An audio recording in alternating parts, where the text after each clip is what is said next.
Welcome to the Terrible Podcast with your hosts from SteelersDepot.com, where you can find all your latest and greatest Steelers news. It's Dave Bryan and Alex Kozora, always lit, talking Steelers. And now, here's Dave and Alex.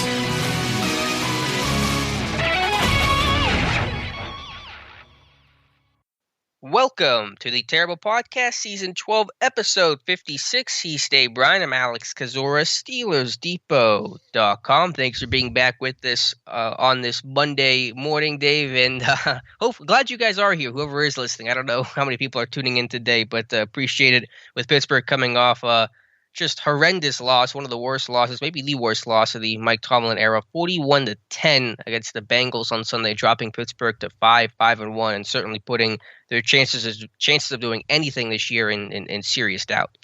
Yeah, absolutely. Happy Monday to those who dared to follow us or listen to this morning. And you talk about was this indeed the worst loss of the Mike Tomlin era, especially from a points differential and really an effort differential as well too. Yeah. It very well might be. I think there's been a total of 7 times, including the playoffs. That the team has given up 40 or more points or had 40 or more points scored against them. Obviously, one of those times was just last year in the in the wild card game to the Browns. Just last Sunday night, the Chargers had scored 41 against the Steelers. And as I mentioned, 48 they gave up to the Browns last year in the wild card game. Prior to that, you have to go back, I think, to 2018, Alex, early in the season there, 42-37 loss. At least it was a competitive game, right, to the Chiefs. And then prior to that, it was the 45-42 playoff loss, I believe, to the Jacksonville Jaguars. We all remember that game to close out the 2017 season. Before that, you got to go back to twice in 2013. That ugly game against the Patriots, 55-31, and then prior to that, Chicago Bears in early 2013 season, 40-23 loss to the Bears there. So this ranks right up there because obviously the Steelers scored just 10 points and their final points came late in the game after the game was well decided at that point, and the Bengals had already pulled a few of their starters on the offensive side of football as well too. So we talked ahead of this game, and I said, boy, I'm picking the Steelers because I'm sure Mike Tomlin has reminded this team of the importance of this game, and he's underscored this. And give me the Steelers to cover this one and win it outright. Wrong there for sure, because they were anything but ready for the Cincinnati Bengals team that looked to be firing on all cylinders on both sides of the football.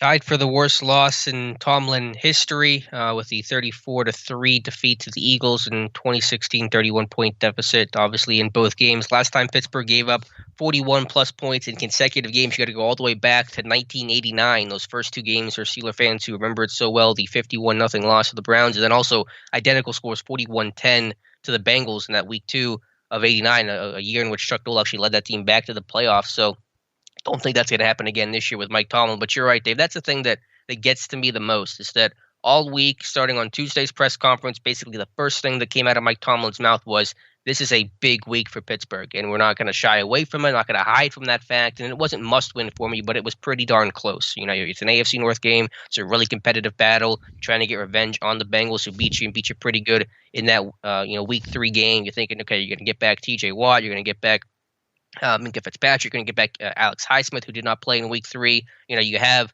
most, although not all of your stars. We'll talk about guys who played, did not play in a moment. But just the way you framed it all week, this is a big week, and you just didn't even show up in this one is the most aggravating part reviewing this game. Yeah, and I think one of the terrible takes last week that I had said, look, this will kind of lay the foundation of whether or not this game will lay the foundation of whether or not the Steelers are going to be contenders or pretenders the rest of the way there. I really felt that they would at least show something in this game, even if they did lose. But that wasn't the case. They didn't have anything on any three of the three phases there. So at this point, Alex, I think you have to say, and look, I mean, the Ravens won the big game against the Browns on Sunday night there, puts them in even another game further ahead there. It'll take a minor miracle, I think, at this point for the Steelers to win the division. And then now you're in a position of man, you better win 4 of these last 6 games to hope that you can make it into the playoffs at 9-7-1, I guess would be the record at that point there. And even that looks kind of bleak at this point with 2 games remaining against Baltimore, a game remaining against the Browns. You have the Chiefs, you have the Titans. Just trying to find 1 win, let alone 4. Yeah. I mean, look, obviously the next important game for this team is the next one, and that's against the Ravens, and it's at home. And the Ravens beat to beat a team with 4 turnovers of 4 interceptions, I think that says a lot about a team too. And the Ravens were able to do that against that. What an ugly game that was against the Browns there. But I'm halfway through the game against the Bengals on Sunday, Alex. I think Lamar Jackson might win another Heisman against the Ravens or against the Steelers this next Sunday there. I'm afraid that guy's going to run for 350 yards against the Steelers right now. But just ugly. I mean, there's no other way to frame it all the way around there. And you have to go back to 1990 is the last time that the Bengals won 3 consecutive games against the Steelers, and we said, oh boy, if that happens, well, there will be right in the 90s, and it feels like that we're at that point right now. It just a feeling of bleakness right now when it comes to not only the Steelers the remainder of this season, but past this season as well. So what a way to start off the podcast there with gloom, despair, and agony on me. But I think that's the reality of where we're at right now. No, you're 100% right. And a minor miracle to win the division might be an understatement. I think it'll take divine intervention for that to happen at this point. You any good with the whole water into wine thing or no? I'll work on it. I'll do my best over here. But one positive, though, I do want to preview this a little bit later in the show. We will be joined by Ryan Shazier, former Steelers linebacker. Obviously, everyone knows Ryan Shazier with his new book here that he's written that comes out tomorrow. It's called Walking Miracle. Let me get the actual full title here for you guys. It's called Walking Miracle, How Faith, Positive Thinking, and Passion for Football Brought Me Back from Paralysis and Helped Me Find Purpose, written by Ryan Shazier with Larry Platt. That book will go on sale officially tomorrow on Tuesday. You can pre-order it today. So we talked with Ryan for about 20 minutes talking about the book, of course, and also discuss a little bit of Steelers with Devin Bush and the general direction of the team. That interview was done prior to the Bengals game, for the record. So just for context there, just want to let everybody know that. And also, I apologize in advance. I've been sick, like physically sick. Yeah, not from the Steelers, though, partially because of that. So if I sound worse, wait till you get to the all-22, you'll feel worse.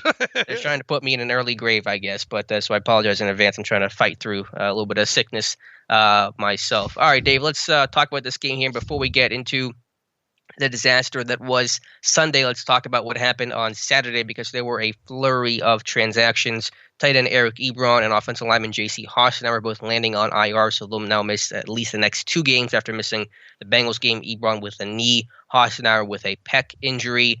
Players who were elevated were Daniel Archibong. That was as a COVID replacement, so it does not count against his actual elevations. Also, wide receiver Anthony Miller was elevated as well. He's not going to go back to the practice squad. Miller played in that game Sunday, had 1 catch for 2 yards. Team also signed offensive lineman John LeGlue to the 53-man roster to give them 8 offensive linemen.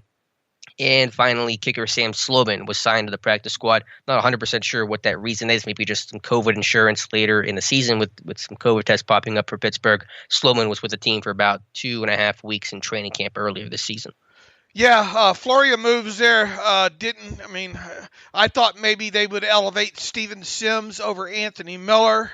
So Anthony Miller got got pulled up there, and Daniel Archer. How do you pronounce his last name? Archibong. Archibong. Yeah. Obviously up again now. A little bit of minutia inside that.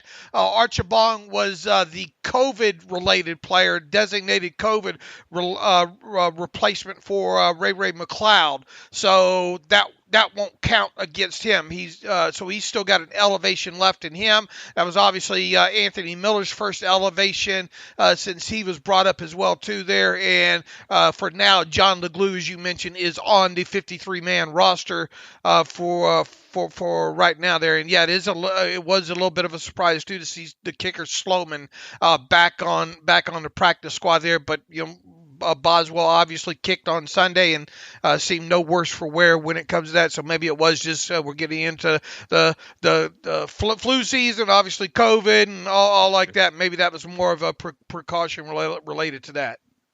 From an inactive standpoint for Sunday's game, a couple notable things, though. The most notable of all is Isaiah Buggs being called and named inactive there. The Steelers starting nose tackle replacing Tyson Alu did not dress in this game. Anthony McFarland got the hat. Obviously, Archibong got the hat with his elevation. So that's the big one there. Isaiah Buggs, a very curious decision on a day where ultimately Pittsburgh gave up almost 200 yards on the ground to not have Isaiah Buggs playing in that game. We talked about him, right, a couple of the shows before, right, the game there, and just the inconsistencies, and I think you kind of pointed that out on Twitter leading up to the game as well, too. I don't think either one of us thought that we would see Buggs be inactive, but once there you had Archibong activated from the practice squad on Saturday, it was like, who's going to be down, because it was hard to imagine him dressing 6 defensive linemen in total there. And, well, we got our answer there. And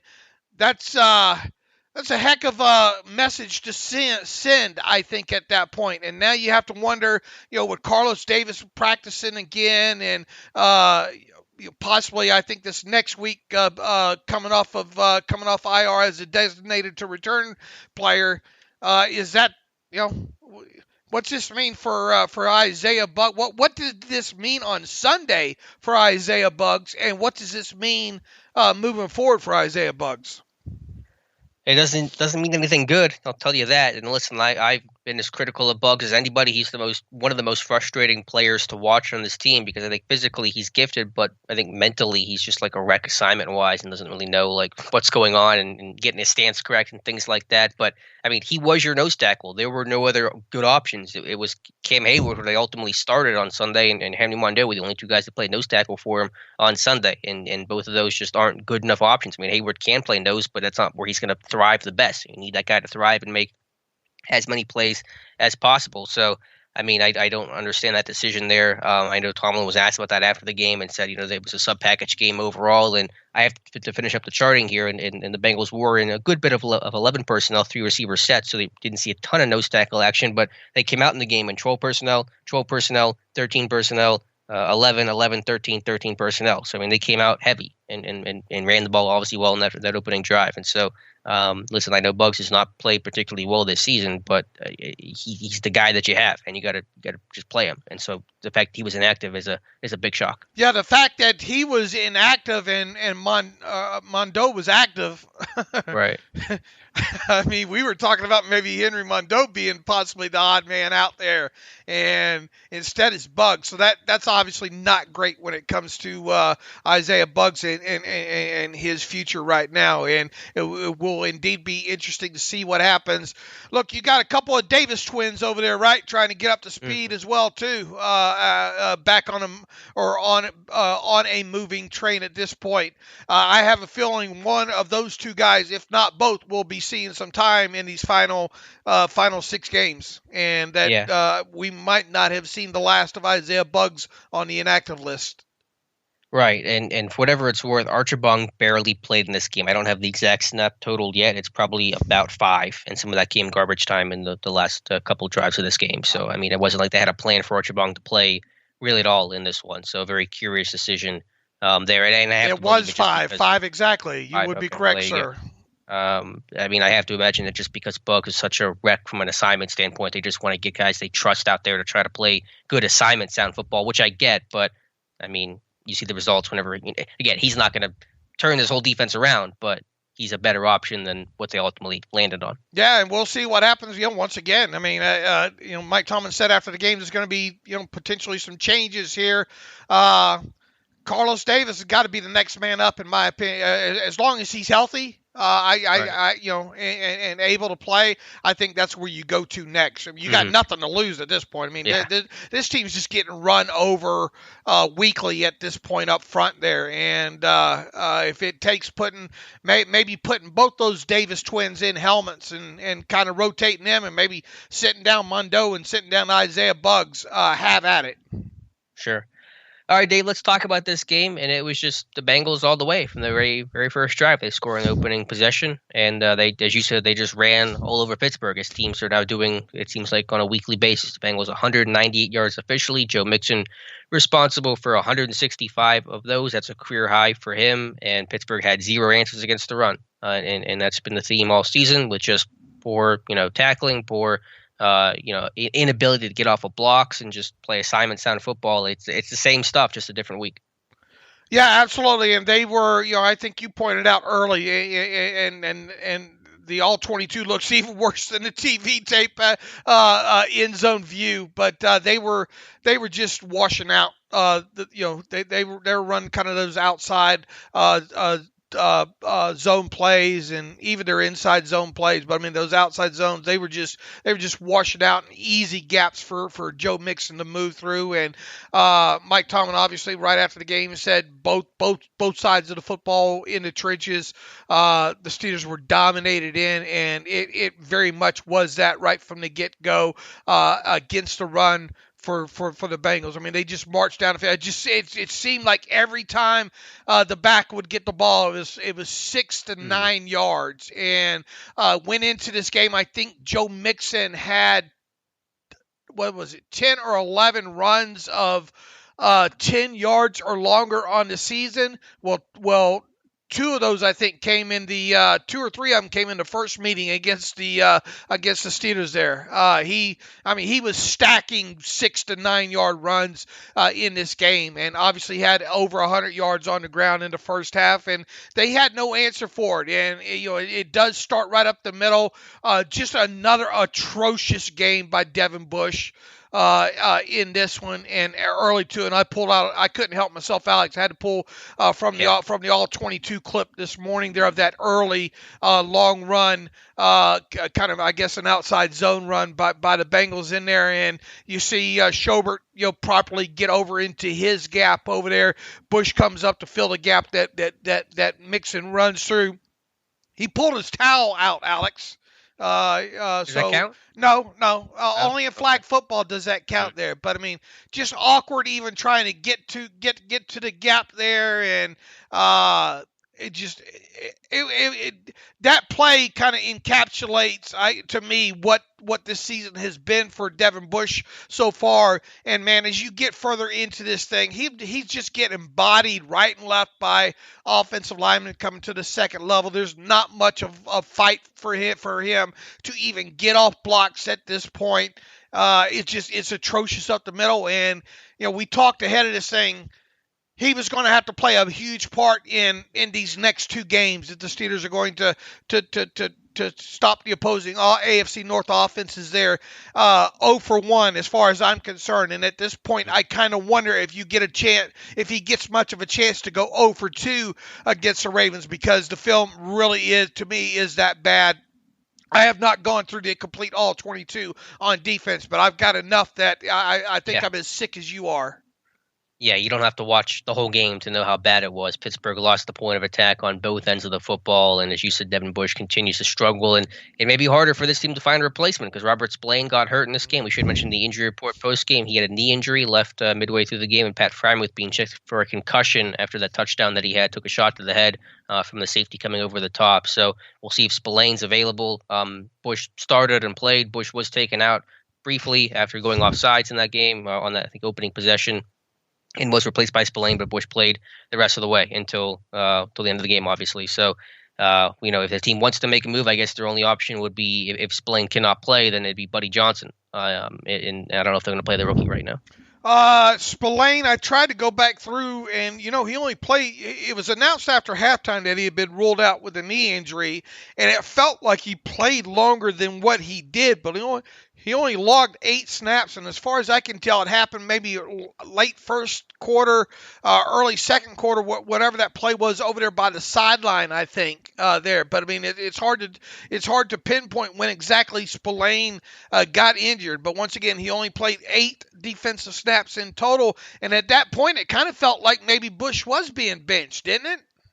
Well, when he went off sides, they benched him for the rest of that drive, okay. And then the next drive, he came back out on the field, and then right, Spillane only played in dime packages. Oh, but did Spillane play after that though? Only in dime, I believe. I don't think he played in base or any sort of traditional nickel or base packages over Devin Bush. All right. Well, obviously, not too long after that, Spillane was out of the game and did not return, and he only logged 10 special team snaps. So we could probably figure that out through the snap counts when exactly maybe that had happened there. But I tell you what I would do at this point, Alex. I don't think you have anything to lose at this point. I put it, and you might have to with this knee injury with Spillane anyway. Put a hat on Buddy Johnson and get him out there in base. Yeah, at this point, I mean, you're just trying to throw anything at the wall and just seeing if someone can. I mean, it's hard to do what he at works. Least he'll play downhill, or at least I bet he would. Right, but that'd be a heck of a way to start your NFL career is play the Ravens, try to stop that running attack. But I get your point. I mean, it's hard to play a lot worse than Bush is playing right now. Right. I mean, this team. I don't want. We spent a lot of these past couple episodes beating on Devin Bush here, but Artie Burns. They kind of unofficially pulled the plug on Artie Burns. About 6 games into his 3rd season or so. Now, obviously, he didn't have the knee injury or that to overcome or anything like that. But man, I think you better start. If you are 100% convinced that it's not his knee that's causing him the issue at this point, and who's to say? Maybe he just don't have confidence to take it on blockers because of that. I mean, we have pointed out though on film that explosion and that burst and all is still there. If you can't make good sense of what's going on with him right now, then you need to take a hard look in the mirror and decide if it might be a good time to start pulling the plug on that.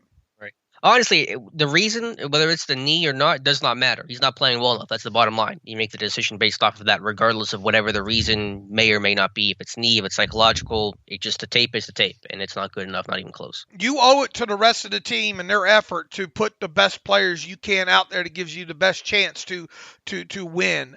Devin Bush is not one of those players right now, and even if it's UG3, I know I know there's not a lot of great choices to choose from, and a lot of these guys won't be on the roster in 2022.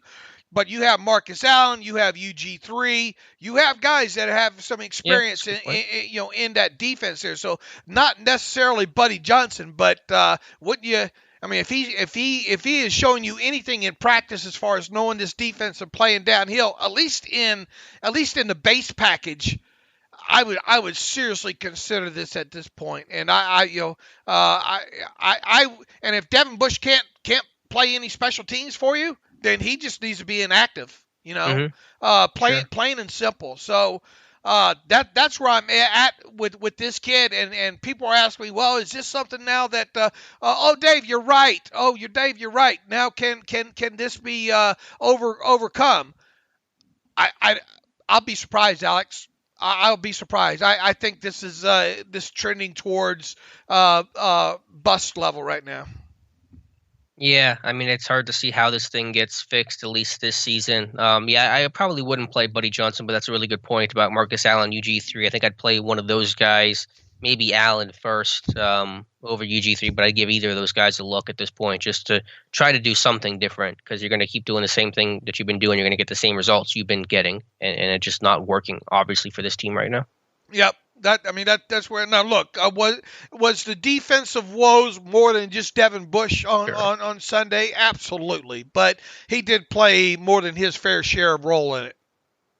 Yeah, but this defensive line just getting pushed around. There was one play I posted. Loudermilk gets absolutely folded by I think the right guard or whoever it was on a play, and again Hayward to the nose is not optimal for what he's able to do to impact the game from his more traditional 3-tech 4-eye alignment. This defensive line cannot hold the point of attack. They're getting run in the linebackers. That's not helping any of the issues that Schobert and Bush are having back there. And so I think it's a multifaceted issue. It's not just one guy on run defense. I wish it was just one guy because this issue runs 11 men deep. Yeah, and look, Schobert's had his issues as well too. At least Schobert, for the most part, is gap sound.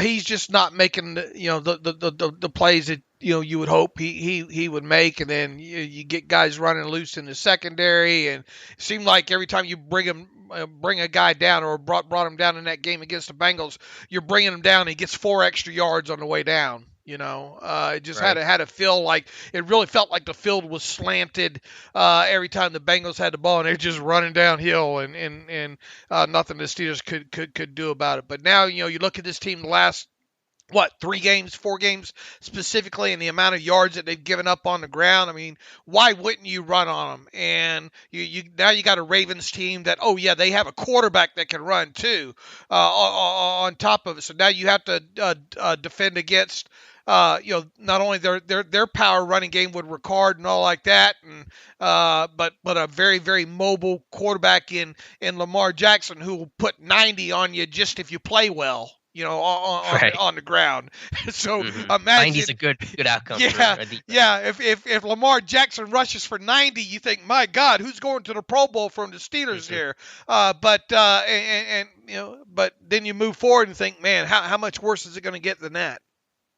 Yeah, Baltimore averaged $197 in their 2 meetings last year. One game was without Lamar, by the way, and they averaged, I think, $180 the year before. So, and the Steelers' run defense is 31st in football. So it's going to get really ugly. I'm afraid this Sunday at 4:25 Eastern time. So let's talk about the rest of this game here again. Bengals march down the field their first drive. They get a touchdown. Joe Burrow jukes out Minkah Fitzpatrick for an 8-yard score. Then after a Steelers interception, a Ben interception, there was a good goal line stand. They do hold the Bengals to 3, but that was about the highlight. That was about the highlight of the whole entire game. Was that goal line stand right there? I think it was overall 4 of the Bengals, 5 first half possessions produced points. I believe it was 3 touchdowns and a field goal in this one. And the only one that didn't was that interception that Minkah picked off that was immediately given back on the Mike Hilton pick 6 the following play. So now I think it's, 7 of 8 first half possessions over the last 2 games, the Chargers and Bengals games, that Pittsburgh's defense has allowed points. And they are just digging themselves in the big holes early and not able to obviously climb the way out of it. Boy, when you get down that quick too, and whatever your intentions were, even though it looked like the Steelers came out throwing rather than running the football there, you get down that quick, then it takes the effectiveness of your running game right out of it at that point. Even when they're kind of being dared to run, it's still 3 or 4 yards and a cloud of tire pebbles at that point. Art Rooney II must be beside himself right now, because you went into this season saying, man, we need to be able to run the football better. Well, now you're at the point where you're not even running the football better. You can't stop the run, so you're bleeding out both sides of it when it comes to the running game right now. But offensively, and what do you think about the early pick by Ben Roethlisberger and his explanation for it? Yeah, I really want to see the all 22 on it. They're running what you've been calling for, that wheel route to Claypool, and obviously there's miscommunication. That much is obvious. Ben throws back shoulder. Claypool's running vertically.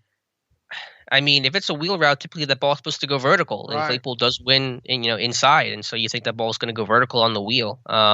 I need to see the all 22 on it, but I'm not quite sure why Ben threw back shoulder on a wheel route. It's a double move, so it's supposed to be that you're selling the out route and then you go vertical. You're not supposed to throw the out route component of it. So I'm not sure how that picture looked when Ben released the football, but it didn't.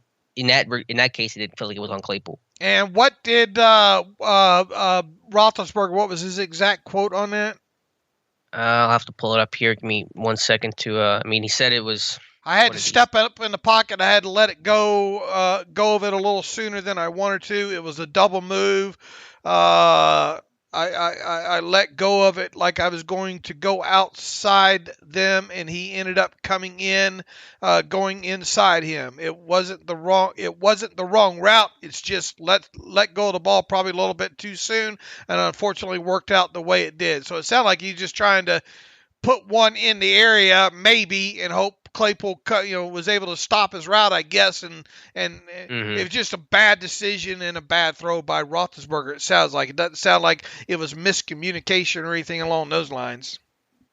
Yeah, I guess it's just kind of I don't know how to explain that when I see the all 22 on that, but there's Ben's explanation of it there. So yeah, you do get a good goal line stand by the defense off of it though. But again, as you said, that was probably the extent of the highlights defensively because this defense overall could get very, very few stops in this game. Right. I mean, you turn that over, and at least you got to stop after it, as we said. But it just snowballed after they got that goal line stand. It did, and so the Bengals' second touchdown came on T. Higgins' 32-yard grab where he just mosses James Pierre, who had as bad of a game a corner is going to have. I think according to our charting officially, Pierre targeted 6 times, allowed 5 catches for 79 yards and 1 touchdown. That Higgins score could have given up at a second. The player was taken down at the half-yard line to score the next play, so a perfect 158.3 passer rating against when James Pierre was targeted. So young guy, sophomore guy. We kind of had the idea this could be a redemption game for him with Joe Haeg not playing in this game, still out with that foot sprain, but it did not turn into a redemption game, obviously, for James Pierre. No, it did not. And we talked about leading up to this game. You look at Jamar Chase now, kind of the guy that you worry the most about. Then maybe a guy like Tyler Boyd, possession guy. And, oh, yeah, they got this guy named T. Higgins over there. And they certainly did use him in this game and size advantage. And, boy, Burrow put that ball up where really only his guy, I think, was going to come down with it there, and it wasn't even close. It wasn't even close to being contested by James Pierre. Was kind of all out of position there. Not much of any vertical challenge to that play in the end zone there. And yeah, you're right. Just a mossing there of that.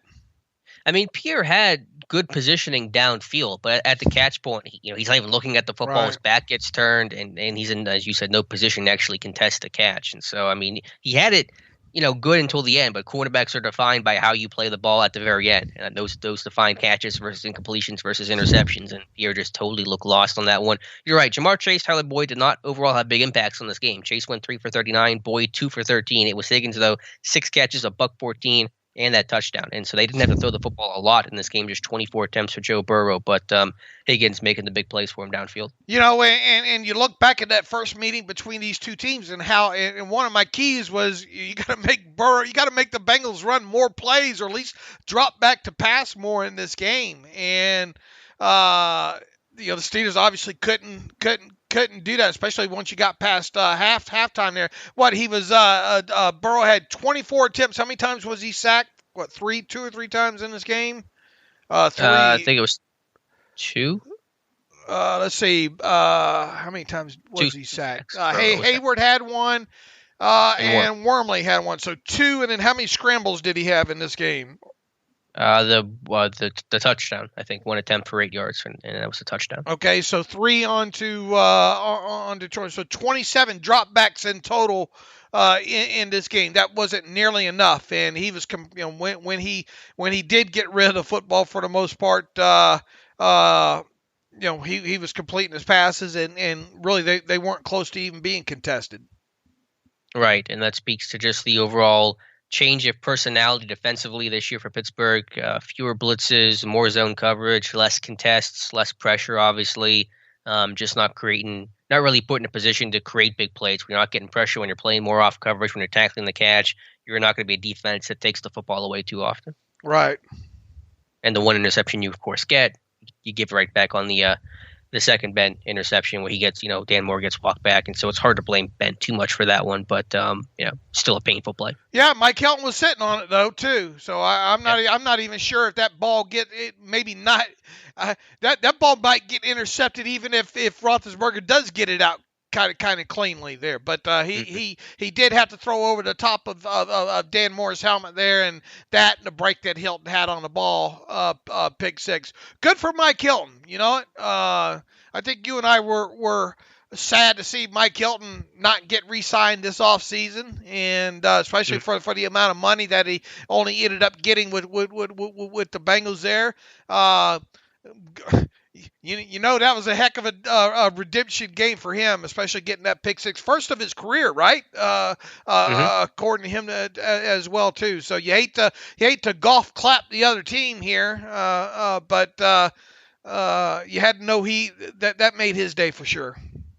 Yeah, kudos to Hilton. So, I mean, what's just overall, there are so many things that are frustrating in this game, but you just look at some of the drives that the opposition's having. The Chargers, they get, 14-play drives. I think they opened up last week with 2 12-play drives to start that game. The Bengals in this one, they're getting 10-play drives. They're getting 12-play drives. I mean, they are just churning you up and just consistently moving the football. I mean, it's just so frustrating when you feel like as a defense you're helpless. Nothing you can do works, and teams are just slowly moving their way downfield with just run after run and play after play, conversion after conversion on third down. The third down defense has not been good enough. Like every other part of this defense has not been good enough. So, I mean, the Bengals consistently were just turning in long plays and just keeping your defense on the field. The offense is not on the field that often. Time of possession battles really slanted against you. And so you have a tired defense going out there that's already struggling to begin with. And it just kind of really snowballs on you pretty quickly. And then you open up the second half down 31-3. I mean, the game is over. I mean, there have been times where I thought, I don't know, maybe the Steelers can come back in this one. We've seen it too many times down, 17 points or maybe even as many as like 20 points in the past, and they crawl back in this thing and sweating it in the fourth quarter there. When it was 31-3, none of that kind of ran through my head at that point there. Just hoping guys get out of the game, relatively injury free at that point there. But the game was effectively over at halftime, and really, 34-3 later on in the third quarter. Then it was really over. Then you're screaming to get guys out of the game at that point. And I understand why Mike Tomlin did what he did, I guess. I mean, it just felt like this whole thing was, we'll show you, Tyler Boyd.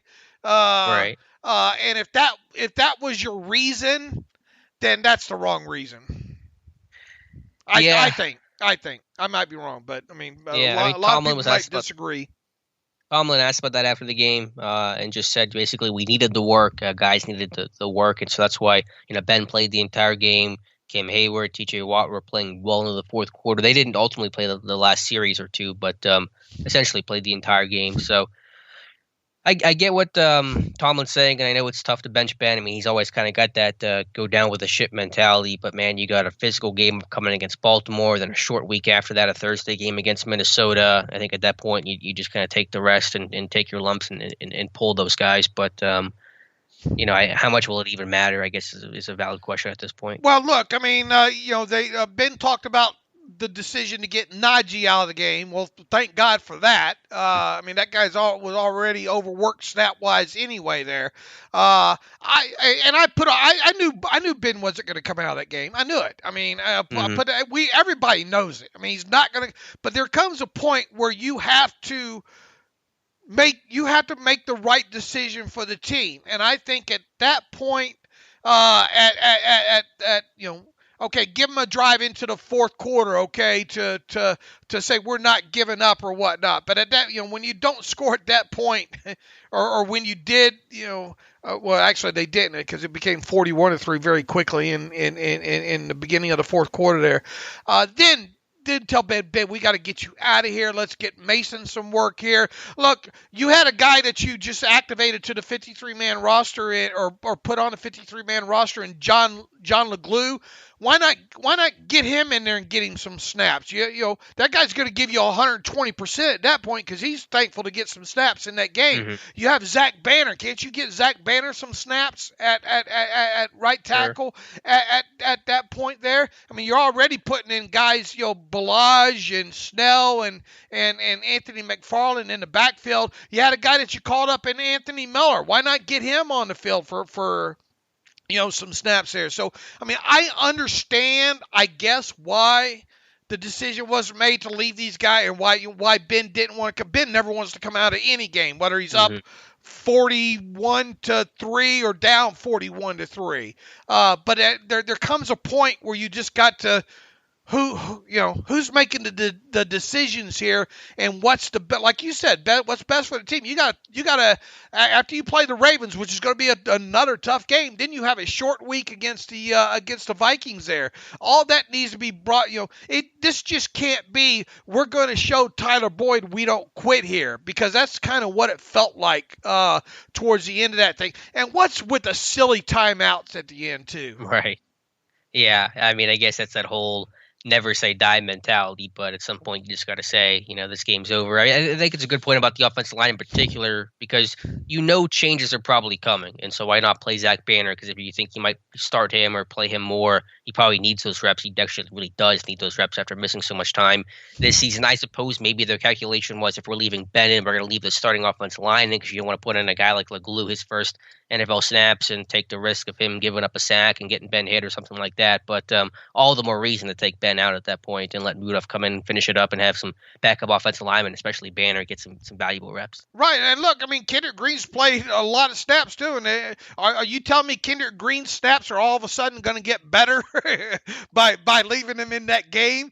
Why not get that kid a little bit of rest and out of there? Move B.J. Finney maybe over to center, and then put John LeGlue in there at left guard at that point. Once again, I understand why it happened the way it did, and it looks great on paper for Ben to say that's, and for Cam Hayward to say that's the Steeler way.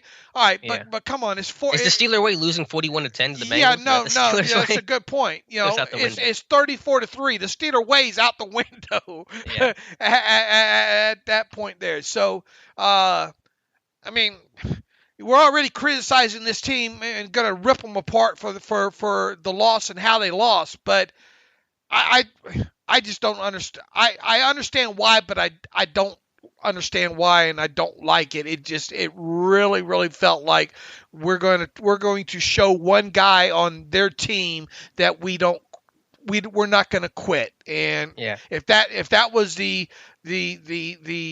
overall message that you're trying to send there, it nobody's going to remember it. I'm sure Tyler Boyd is sitting there. Man, they showed me up. They got me. Only won 41-10, but they played their starters. So, I mean, eggs on my face. Yeah. What did you think about the decision to start B.J. Finney in this game over Joe Haeg? So Hassenauer goes to IR, and Haeg had been the backup and replacing, Hassenauer and Dotson over the last 2 weeks. But in this game, it's Finney getting the call. What do you think about that decision? I get it. I understand it. Look, I mean, when Haeg was signed, I remember writing, I think we even said on a podcast, boy, if we get into a position where Joe Haeg has to play guard, and unfortunately, we had to see a little bit of that at the end of the game against the Chargers. There, it was evident that Haeg probably not getting a ton of snaps at left guard during practice to communicate some things with Dan Moore. I think Finney's got 1 foot out of the league at this point here, but I mean, two of his best starts that he's ever had have come at left guard and against the Chiefs.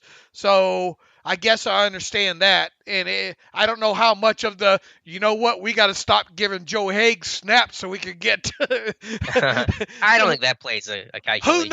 Who knows at this point? I mean, it shouldn't. I mean, I agree with you. It shouldn't make a difference. You should be putting your best players out there. But also in the same breath, if you're leaving players in the game to show up Tyler Boyd, makes you kind of wonder if you're keeping players out of games to maybe conserve a compensatory pick. I'm not saying, I'm just saying. But I have not been obviously through the all 22 film on that, but I don't know how you feel. At least on it wasn't a great game by the offensive line by any stretch of the imagination, but just on the TV tape, I don't think the Steelers' offensive line is what lost this game.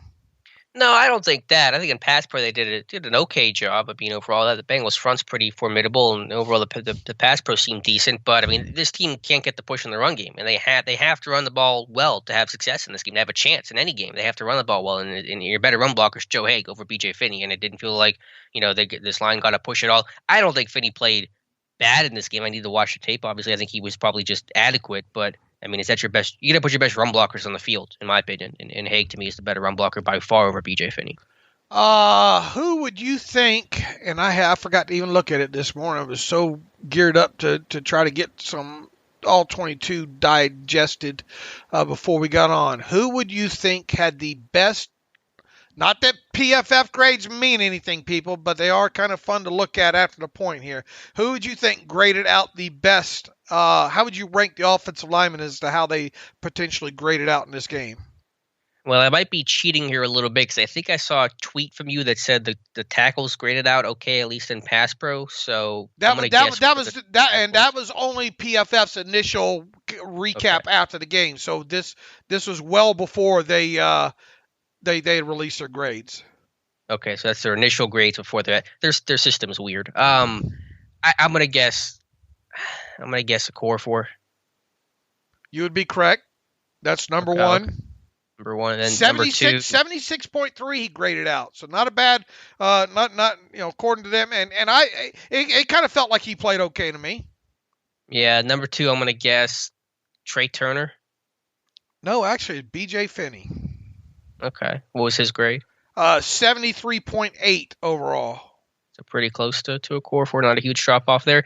Yeah, again, I think Finney was probably okay. I think in pass pro, I mean, is Finney better than Haeg in pass pro? Probably by a little bit, but this team to have success, the whole mantra has been to run the football, run it effectively, and they're not doing that lately. And to me, Haeg is their best guy overall. Spilt milk, Finney versus Haeg. It's not changing the course of the game dramatically, but I thought that was notable considering they've been turning to Haeg, and all of a sudden they decide, okay, now let's go with Finney. All right, Trey Turner was next at 69.0. Okay, and then Zach. I was waiting for a nice there. Dan Moore, 57.5. Closing it out there. Well, where's Kendrick Green in that? He's last? No, he was next to last. He's at right after Turner, 64.9 for Kendrick Green. So Moore graded out the worst. Gotcha. And Zach Banner in his 2 total snaps graded out at 60 overall.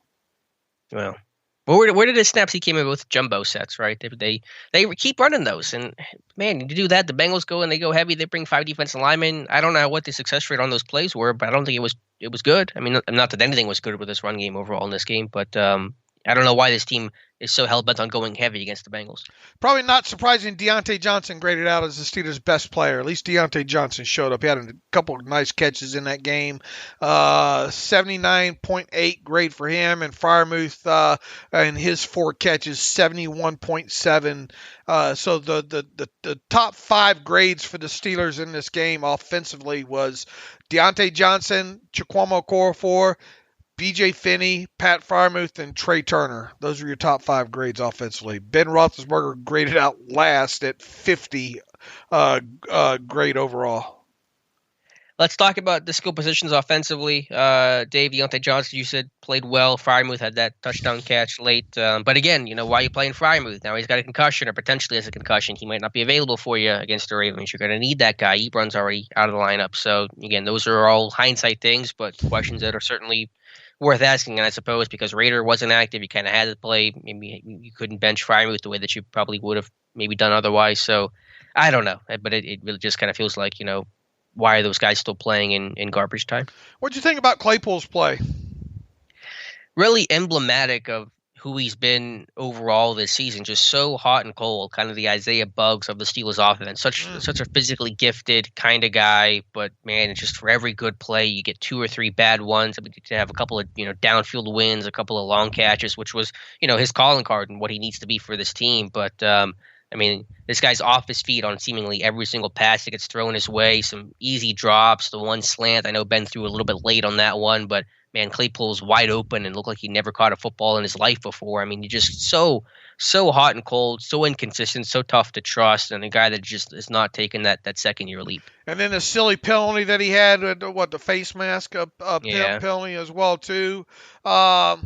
Once again, this guy, I mean, even when he gets the catches down the field, there's not a lot. He's having to make contested catches on these, right?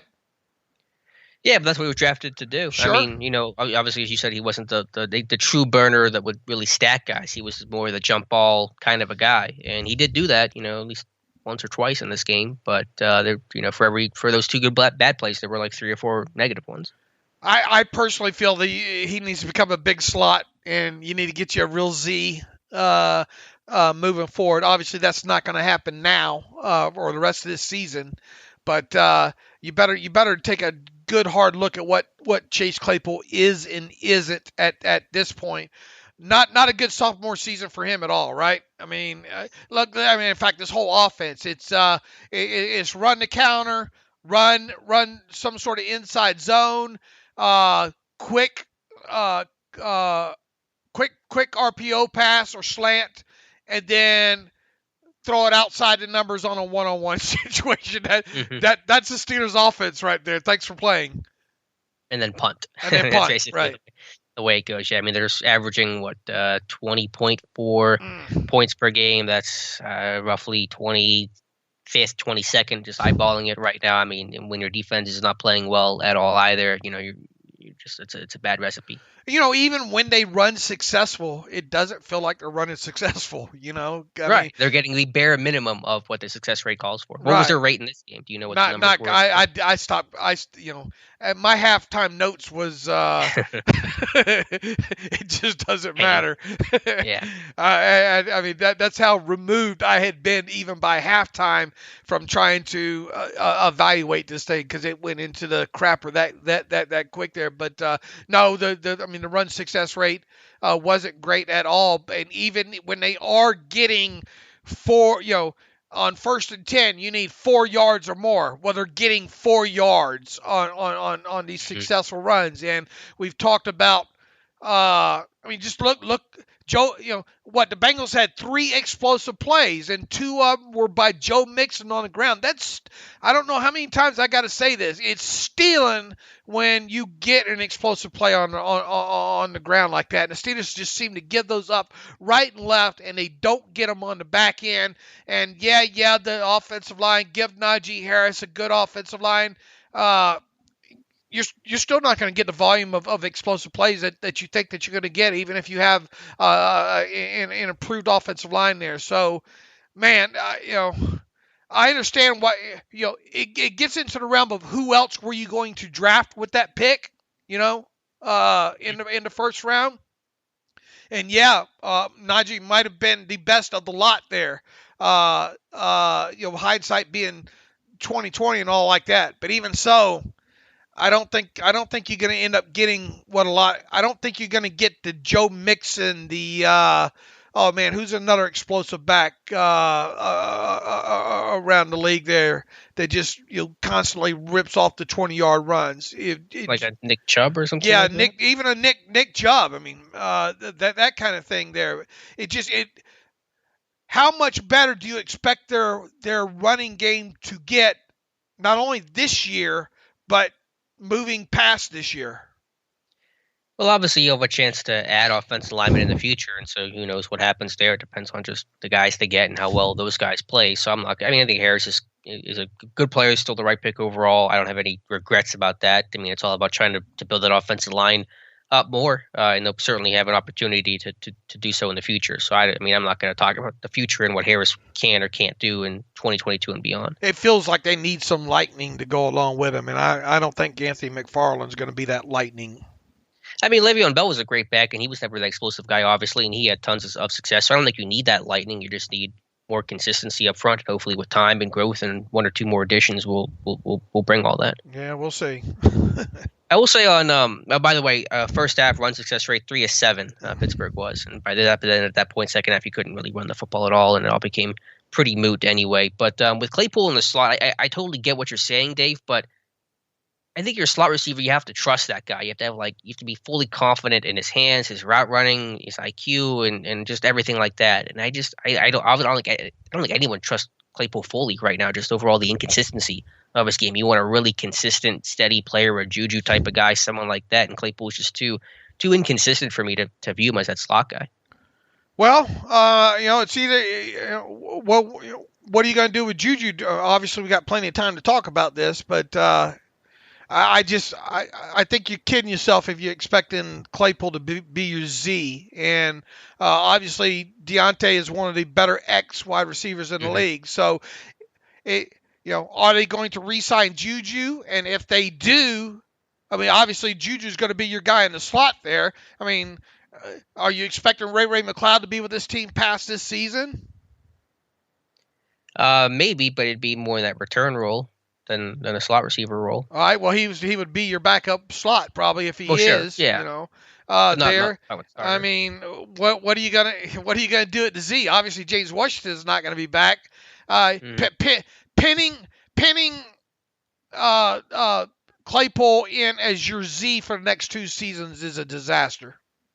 No, I get that. I'm just in a vacuum, putting everything else aside, other players and contractual situations aside. What am I looking for in that slot receiver? It's somebody that's dependable, somebody that's consistent with really good hands and a really good route runner and stuff like that. And Claypool certainly can be a mismatch in the slot, and he's got some run after ability that's intriguing. But let's not kid her. Juju's not. I mean, Juju's not going to be a top 20 or top 30 route runner in the NFL. Well, he's not in the technical sense. He isn't, but in terms of understanding leverage and reading coverages and option routes and getting himself open and making those really tough catches because he doesn't separate as well as others, he's able to do that. So I think he functions in that role extremely well. Like he's been the go-to guy, and obviously, Freiermuth ascended in that role since Juju's been down. But you trust and you depend on Juju in those big time moments. Right. Well, but Claypool obviously doesn't get a lot of work in there either. I mean, I would at least examine the opportunity, give him the opportunity to maybe play in there more. But yeah, you're right. Yeah, I mean, you can't have the drops like he had yesterday for sure. But that's my. But I mean, how much time does he actually get to work in there? Make no mistake about it. Right now, just Claypool's sophomore season has been a disappointment wherever he's been on the field. Fair point. Well said there, Dave. So any other thoughts here on this disaster of a game, special teams? Harvin didn't punt particularly well, I didn't think. You see Derek Watt make a stick and you think player of the game at that point. Yeah. For real, I like your joke. Can he play middle linebacker? Which I'm not opposed to at this point. How about Cam Sutton doing punt returns? Mike Tomlin allowing a defensive player to return punts. That might be the most shocking part of this entire shocking game. Yeah, and you go back, and I remember writing up a couple articles thinking, Cam Sutton's got some experience, was one of the top punt returners in college during his time there. And then obviously that went to the wayside because the whole Mike Tomlin doesn't let defensive players do that kind of thing there. But it makes sense of why he was the guy with Ray down, I guess. Yeah, first Steelers defender to return punts since Allen Rossum in 2007, Tomlin's first season. So that's a throwback for you. McFarland did kick returns, by the way, so that rounds that out. Boswell snuck in a 40-yarder, I believe it was. So that's that recast special teams, I think. Where was the positives in this game? Let's give these people some positives. I think Deontay Johnson was a positive in this game. One of those catches he made over there on the left sideline. I'm not sure how A, Ben got that ball in there, and B, how Deontay got it. This guy continue to showing up in games, so that's a positive there. Freiermuth was Freiermuth, and a great contested catch there for the touchdown late in the game. That's what you got that guy for. He's been a bright spot here for this team as a rookie for sure.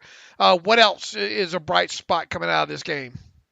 Yeah, not much. The end of the game might be the biggest bright spot. I mean, it was Minka getting his first interception to break that trout to That was a gift, though, right? I mean, yeah, but I'll take it, I guess. Right. But they're all, every positive had a negative. The Minka pick, you throw the pick six, the next play, the Freiermuth touchdown's great, but he gets a concussion, or at least checked for a concussion.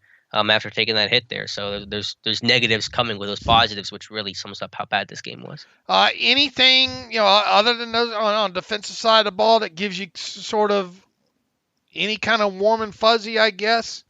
I gave up 41 points, 34 defensively. I don't know how many warm and fuzzies there are. I mean, you just thought, okay, Watt's getting back and Minka's getting back and you'll be in a better place, and you somehow ended up being in a worse place. I mean, Hayden hopefully will return next weekend, and he's a really good run-stopping corner, and so that's going to help against Baltimore. But there are very few warm and fuzzies when you give up 34 and give up, 31 at halftime. Devin Bush graded out at 27.4. According. Is that worse than last week? I don't know. Was it? Hold on a minute. I want to say it was like 28 or something last week. Let's see, 27.4. Remember that number this week. 28.8. So he told himself to hold his beer. He hit rock bottom and kept digging. There you go. I'll tell you something. You want to talk about digging the bottom of the barrel to find a positive here? This stuck out to me on the TV tape portion last night, going back through, and people are going to say, "Boy, Dave, you're reaching here," but it did tickle me on that long run by Mixon to the right side where James Pierre unfortunately lost his ankles. God bless him. Terrell Edmunds did a fantastic job of showing some burst and want to and chasing the football. Go back and look at that and look at the effort Edmunds gives on that play. Yeah, I remember going through that one with my defensive charting. Edmunds seemed to play, of all the guys, he played a decent game. He had a tackle for a loss, blew up a screen pass to Uzomah, and had that tackle on Mixon. So I'm sure he didn't play great, but it seemed like he did okay out there. Right. So that, and as you noted, a couple other plays that he made in this game.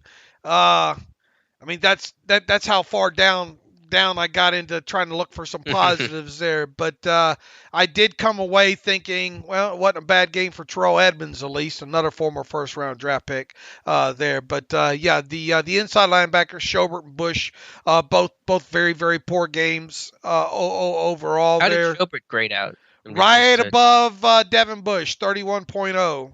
Not great, Bob. Almost equally as bad. And that's what I'm saying. Like, Devin Bush did not play well, but I don't want to hyper focus, on Bush either, because the guys around him are not playing well either. Right. I wonder. I mean, Schobert at least has seen. Now, it hadn't been perfect. He's been at some. Do you think he's trying to overcompensate it some for Bush, and that's causing issues? I think a lot of these guys are pressing and trying to do too much because they're trying to make the big play. It's hard to say if he's trying to compensate directly for Bush or directly for any one guy. That's a psychological thing that's really hard to try to read into. So I don't have a good answer to that. I think a lot of guys, though, are trying to press and make the big play. When the big play gets made against them, there's frustration, and the guys starts snowballing on this defense once they really start to struggle. Would you bench Devin Bush right now? Well, I said last week, or coming into this game, I would have played Spillane in base and only kept Bush in nickel packages. I'd like to know what Spillane's availability is. Let's assume he can't play. That he cannot play? Right. I mean, he got ruled out so dang, early in that game. It makes you kind of wonder, It does. I mean, if Spillane would have been healthy, I think my answer would have been a quick yes. The other guys are a little more of an unknown. I know the trendy answer is to immediately say yes for Devin Bush, and again, he's not played well at all. Would I do it? Yeah, I probably would, just to try something different against Baltimore, because that Baltimore attacks, they're so good running the football. If you put Bush out there and do the same things, man, you're just going to get, like you said, 300 yards, you're going to get run on. So, yeah, who would I bench him for? I'd probably go Marcus Allen, maybe UG3. Hey, either kind of guess one and the same, but yeah, I probably would make a change there. At least get Buddy Johnson in a helmet, get him like 6 snaps or something like that. See how he plays. Maybe some goal line situations or something. See how he plays downhill, something along those lines. I'm with you. I don't know the who or the what, but I think I'd let Devin Bush have a game off here. Yeah. I would not play Buddy Johnson, though, at least not start him or play him defensively, just because this Ravens offense is too much misdirection. There's too much going on. That Johnson had some processing issues coming out of Texas A&M that I'd go with a guy like Marcus Allen, who's played some more NFL football before and prepared for the Ravens. So I'd probably go Marcus Allen over Devin Bush. People keep asking me, what would you cut Devin Bush now? No, I would not cut him now. But I tell you what, getting into next offseason there, he would definitely have to. He would get the full Artie Burns treatment. I tell you that, and he better be ready to play some special teams. For sure. All right, Dave. Any other thoughts on this mess of a game? Yeah, there's not much. No more lipstick. I'm out of lipstick to put it on a pig here.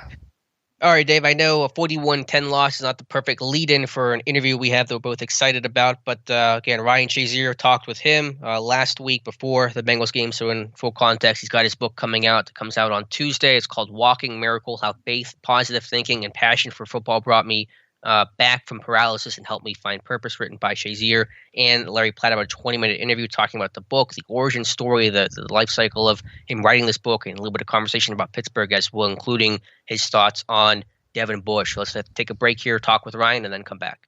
And welcome back to the Terrible Podcast. And as we promised at the top of the show, we have a very special guest on today's episode of the Terrible Podcast. We are joined by Ryan Shazier, former first-round pick and Pittsburgh Steelers linebacker, two-time Pro Bowler, has a new book that comes out tomorrow, November 30th, entitled Walking Miracle, How Faith, Positive Thinking, and Passion for Football Brought Me Back from Paralysis and Helped Me Find Purpose. That's also written alongside Larry Platt. It's a great book. I've got a copy of it. It's a fantastic read. I encourage every Steelers fan to pick it up. Ryan, thanks so much for joining us. How you doing? I'm doing great. Thank you for having me. I'm glad to be on. In your book, you mentioned that you began writing this 6 months after your retirement. So I think that puts it around March of this year, roughly. What was the inspiration to decide to write the book right now? Why was, now the time to kind of tell your story? I thought it was very important for me to be able to tell people the experiences that I've been through and how I was just able to overcome a lot of the things I was able to overcome. So that's I thought it was a good way to show how I overcame adversity, but also be able to allow people to use that same adversity that I had or they have in their past to overcome theirs. Sure. Was it difficult having to write this story and kind of recount your injury and everything that you battled through, or was it in a way kind of cathartic and helped you maybe not find closure, but kind of help really put everything in perspective for you? I would say it's a combination of both. I was able to,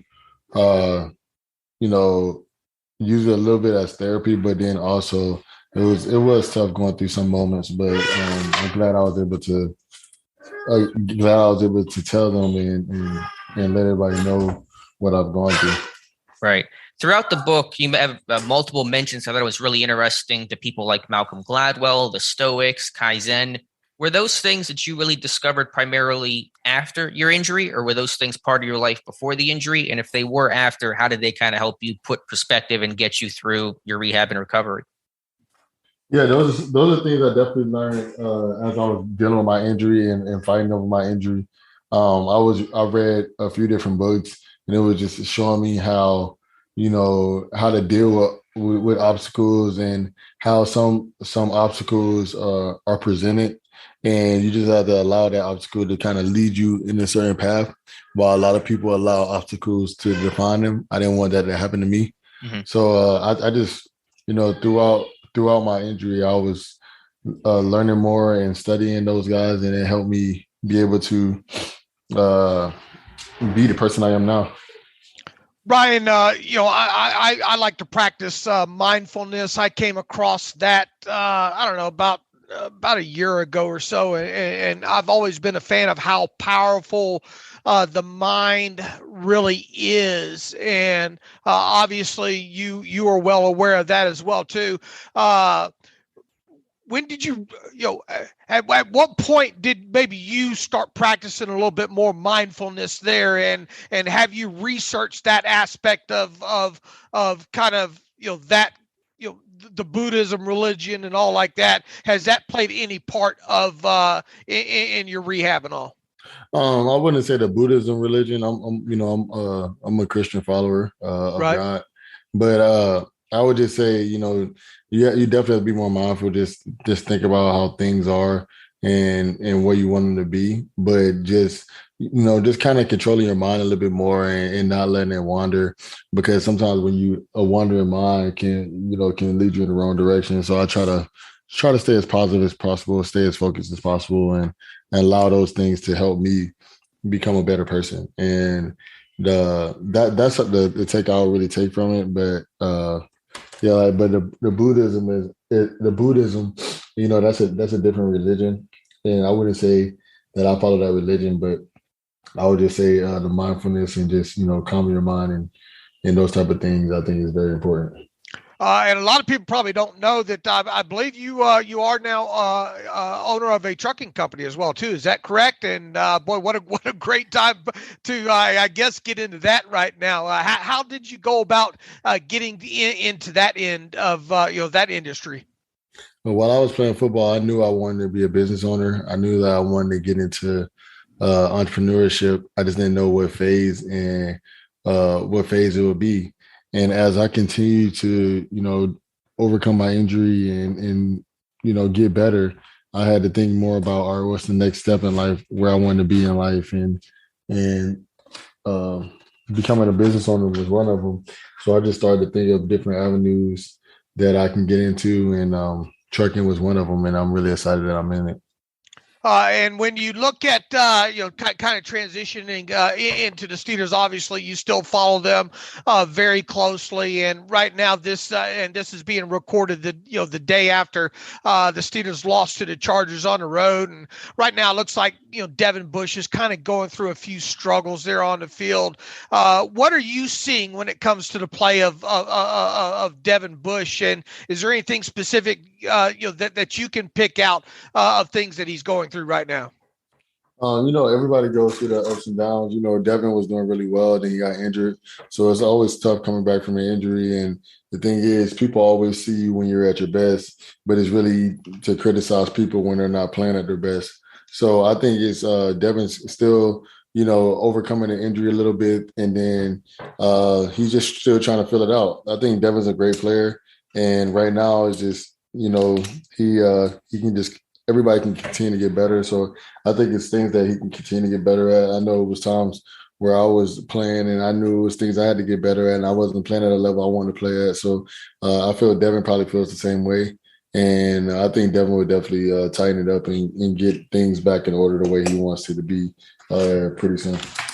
Again, speaking with Ryan Shazier, the book is Walking Miracle, available, goes on sale tomorrow. Just take me back, Ryan. How did the book start? Who approached who? Did you approach somebody saying that I want to write a book? Did someone come to you? How did Larry Platt get involved? What is the kind of the origin story of this book? So basically, I had talked to my agency and just told them that I really thought it was important to be able to explain the story, explain what I've gone through, and try to be able to help others when it came to dealing with a spinal cord injury. But not just that, I wanted this book to be something that people can use if they're just fighting adversity in general. I know it's really tough for people to overcome adversity and I thought it would be important to me to be able to share my story, because that might help others be able to overcome it themselves. And that's how it all got started. Basically, I just thought of what can I do? What is important and that I can do to help others? And that's kind of how I got started with my book. I know throughout the books, you talk about all the people, and there were so many people that helped you on your journey, your recovery, your mother, your father, doctors, nurses, Steelers Nation, of course, but your wife, Michelle, obviously it felt like she was the rock throughout the entire book about, and I love that you told the story about how you guys met, I think through Instagram or something like that, just sending a message and it blossomed from there. What has Michelle meant to you to get through this process as you guys start a family, as you live your life, as you make this transition? What has she meant to you? Michelle just meant everything to me. She's really, like you said, been my rock. She's been there for me through the thick and thin, and just she's one person that really knows how to keep me humble, keep me in a good state of mind, and kind of push me forward every day. And I feel like everybody needs somebody like that in their life, and Michelle has definitely been that for me. And I don't think I could be be where I'm at right now if it wasn't for her. How do you feel about the game of football now and the safety aspect of it, and especially when it comes to your children, and their future? There's probably a good chance that at least one of them will want to follow your path and play football, and hopefully into college and maybe professional. What is your thought on the safety aspect of the sport, considering your injury and all? And are you going to encourage your children to go that route if they so choose? To me, I'm gonna allow my children to play whatever sport that they desire. If they want to play football, they can play football. If they want to play basketball, they can play basketball. If they want to, be a doctor, they can be a doctor. To me, I don't want to, decide what they're going to do for them. I want them to be able to decide for themselves, and I think that's important for a parent to allow their kids to follow their path. And as a parent, you want to lead your kids in the right direction, but you also want them to lead them in a direction that they want to go into. So if my son wants to do something and I feel it's productive, no matter what it is, I'm going to support it. And he might not want to play football. That's okay with me. But as long as he's trying to do something productive, I'm going to support it as long as I can. And along the lines of your spinal cord injury and all, what are some of the best organizations for people listening that say, look, I'd like to donate to this organization because of the help or the care that they give and support to maybe someone who had suffered an injury similar to yours? Is there any organizations that you would like to see people donate to, maybe along that field? Yeah, I have the Ryan Shazier Fund for spinal rehabilitation. So if anybody wants to support a spinal cord foundation, they can definitely support ours because we're constantly trying to help others who have spinal cord injuries, provide them more resources, more rehab, and just overall quality of life. So I think that'll be very important. If people can, give, we'll be very thankful and just completely compassionate about their gifts. But it helps so many people, just the small gifts that they give, because rehab is very expensive. Adaptation to their home is very expensive, and just overall quality of life for any person in general is expensive. And sometimes when these things are changed for other people, it can be very difficult. So that's why we started a fund to be able to provide more independence for others, and I'm really excited about it. And where can they go to find out information about that, Ryan? They can go to RyanShazierFund.org. Okay, great. And when you look, kind of tying a little bit back into Devin Bush and really your career as well too. Both of you former first round draft picks. How, look, our job as bloggers and the media's job is to write about things. And unfortunately, sometimes that tends to write about the negative aspects and players not playing well. How hard is that as a player to ignore the stuff that's out there on Twitter, the stuff that's written on the blogs or in the papers? Did you find yourself maybe reading the press at first and then, just having to put it down and get away from it and have it out of sight? Everybody's a little bit different how they handle situations. To me, I actually wasn't a fan when people wrote negative things about me, so I used to look at it and read it and try to, prove people wrong. Some other people, they don't do well with that type of negative press. So everybody's a little bit different how they handle those type of situations. But for me, I try my best not to pay attention to it as much. But I did, look it up and look at it all the time, because at the end of the day, nobody wants anybody talking bad about them. Is your 50 Phenoms series still going? I know it was put on pause because of COVID. Is that back or is that concluded now? Oh yeah, it's still going on. Okay. The 50 Phenoms. When we talk about other people who have gone through life altering illnesses, injuries, or diseases, and how they overcame them and with a positive light. And it's very inspiring. And to me, it's awesome because it shows that anybody can overcome adversity. Is just basically the mindset that you put into it. And it shows you how strong we are as a people. And I think it'll be great if people can, get the opportunity to find to enjoy it. The book is Walking Miracle, on sale tomorrow, November 30th. You mentioned that in the book, listening to other people's stories, learning their stories, some people that went through even worse than what you've gone through. And obviously you've gone through, a traumatic injury. How much perspective and again, perspective did that give you as you're rehabbing, seeing people being able to come back and live their life from terrible injuries? I thought it was really important for me to see what other people are going through, how they overcame it, because there's so many people in this world, and a lot of people are very strong. We have a lot of strong individuals in this community, and I think it's really important that people see how others are able to overcome it, how others are able to provide and for their families, how others are able to, defeat the odds. And I think it's really important to be able to see what others been able to go through, because my dad always told me, use other people's mistakes and gain wisdom from it. And and one thing, and it's not just somebody else's mistakes where they're going through, but sometimes if you see what somebody else go through, grow wisdom from them and allow you to grow through it, and that's kind of how I try to look at life. Absolutely. Just a couple more questions for you, Ryan, then we'll let you go. Speaking of retirements, Vince Williams has retired this year. Do you still talk with him? How's the bake to your shake? How's Vinny doing? Oh yeah, Vinny's pretty cool. Me and him are pretty close still. He stays about 10 minutes away from me, so yeah, we're still pretty close. We're good friends. Do you still talk, or what players do you talk to? Do you still talk with Mike Tomlin, Kevin Colbert, the organization? I mean, how close are you still to the organization? Yeah, I still talk to Mr. Coach Tomlin, Mr. Rooney, Kevin Colbert. I talk to a lot of the guys on the team still. I'm pretty close with a few of the guys. Obviously, it's not like when you're with somebody every single day, but I'm still pretty close to a good amount of them. I know you're a busy man. Oh, go ahead, Dave.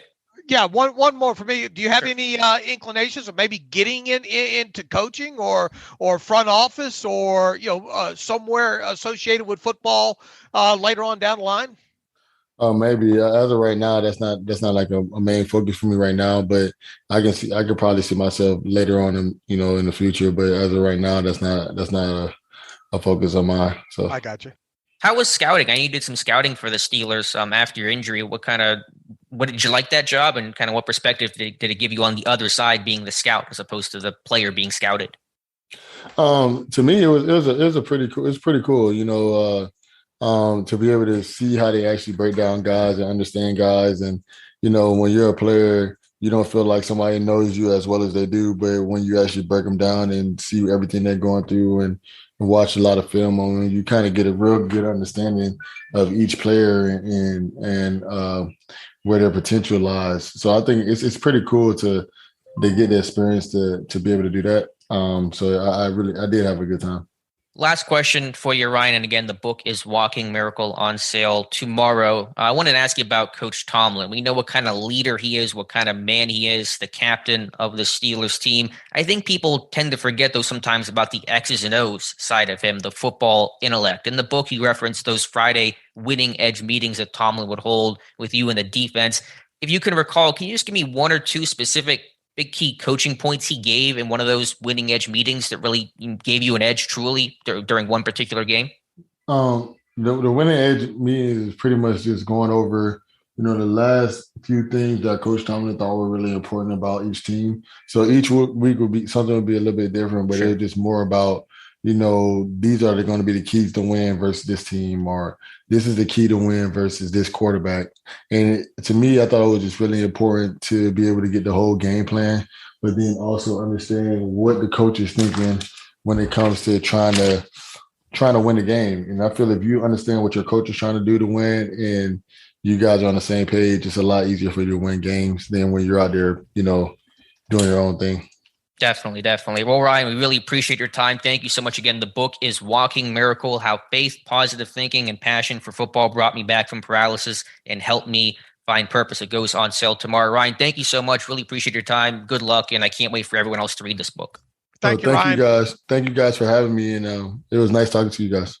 And welcome back to the Terrible Podcast. And again, our very special thanks to Ryan Shazier. Great to have him on the show talking about his book, Walking Miracle, How Faith, Positive Thinking, and Passion for Football Brought Me Back from Paralysis and Helped Me Find Purpose. You can get that anywhere that you buy books, available on sale starting tomorrow, Tuesday, the 30th. So great to talk with Ryan, Dave. Absolutely. Unfortunate end to his career, obviously there, but man, you want to talk about such an inspiration and a guy that I think has got a really good grasp on how his life's work is going to go from here. And he's into the trucking and obviously I don't think he completely shot down the notion of maybe at one point maybe getting back into football in some way, shape, or form. Now, just it's not now and all. But who's to know? He's still young enough and obviously loves the game, I would imagine, still. And you never know down the road. I think he's a guy that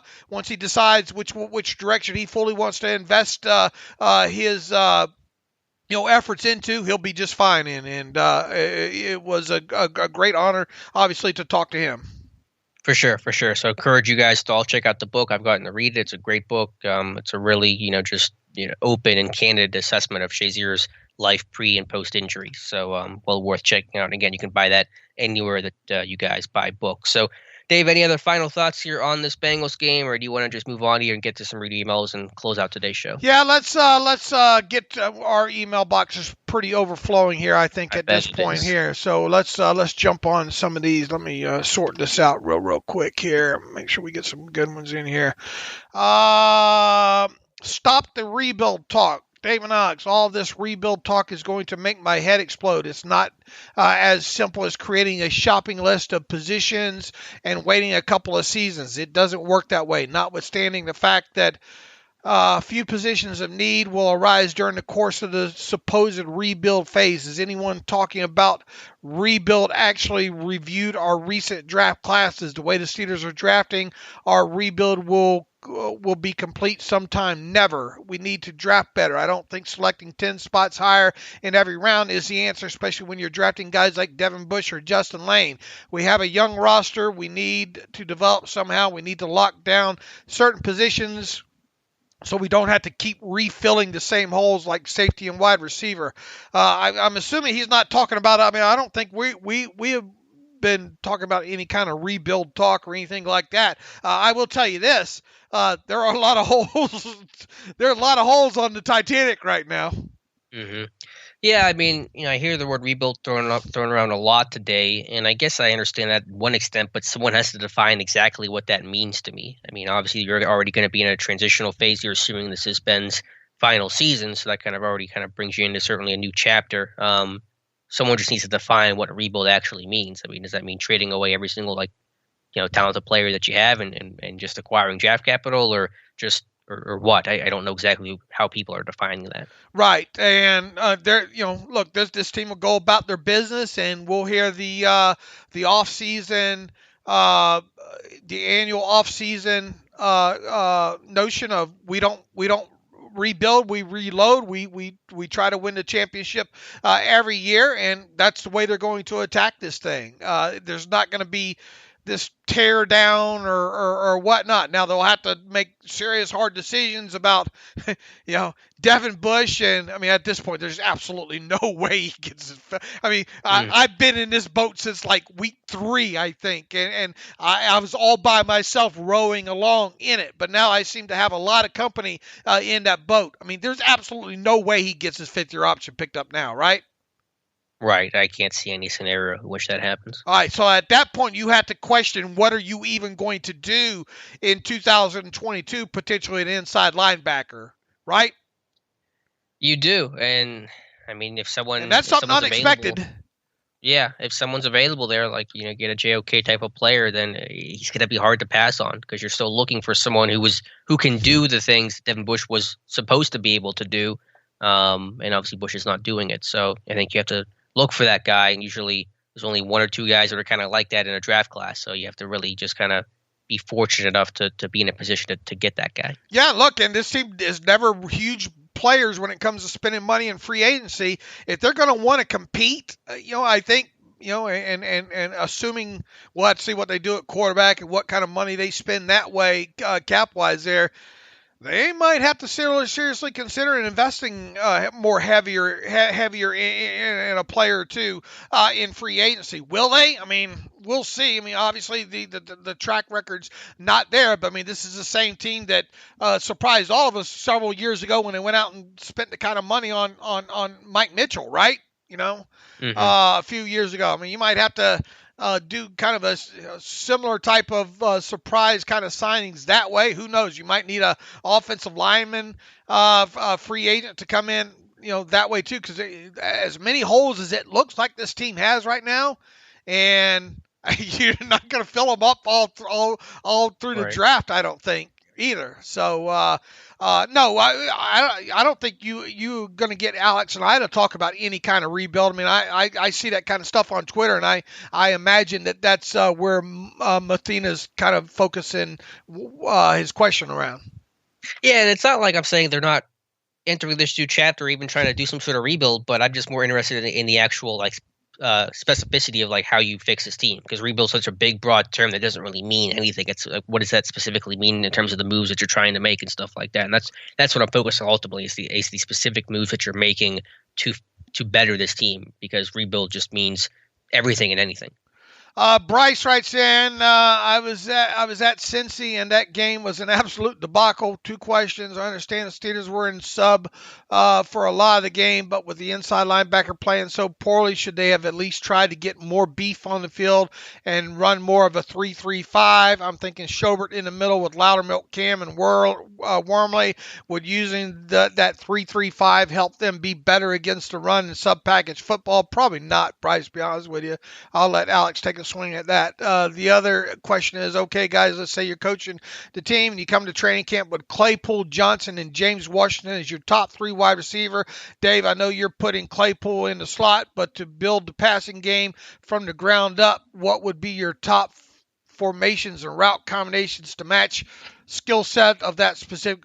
Bryce, it's way too early for that. And I don't think James Washington is going to be back next season. On top of it, we don't know if Juju's going to be back. Obviously, it depends on who the quarterback is at that point and what you can do offensively for that. So I mean, you're asking a question that's missing so many variables there. It's impossible to answer. Alex, answer his question about 3-3-5.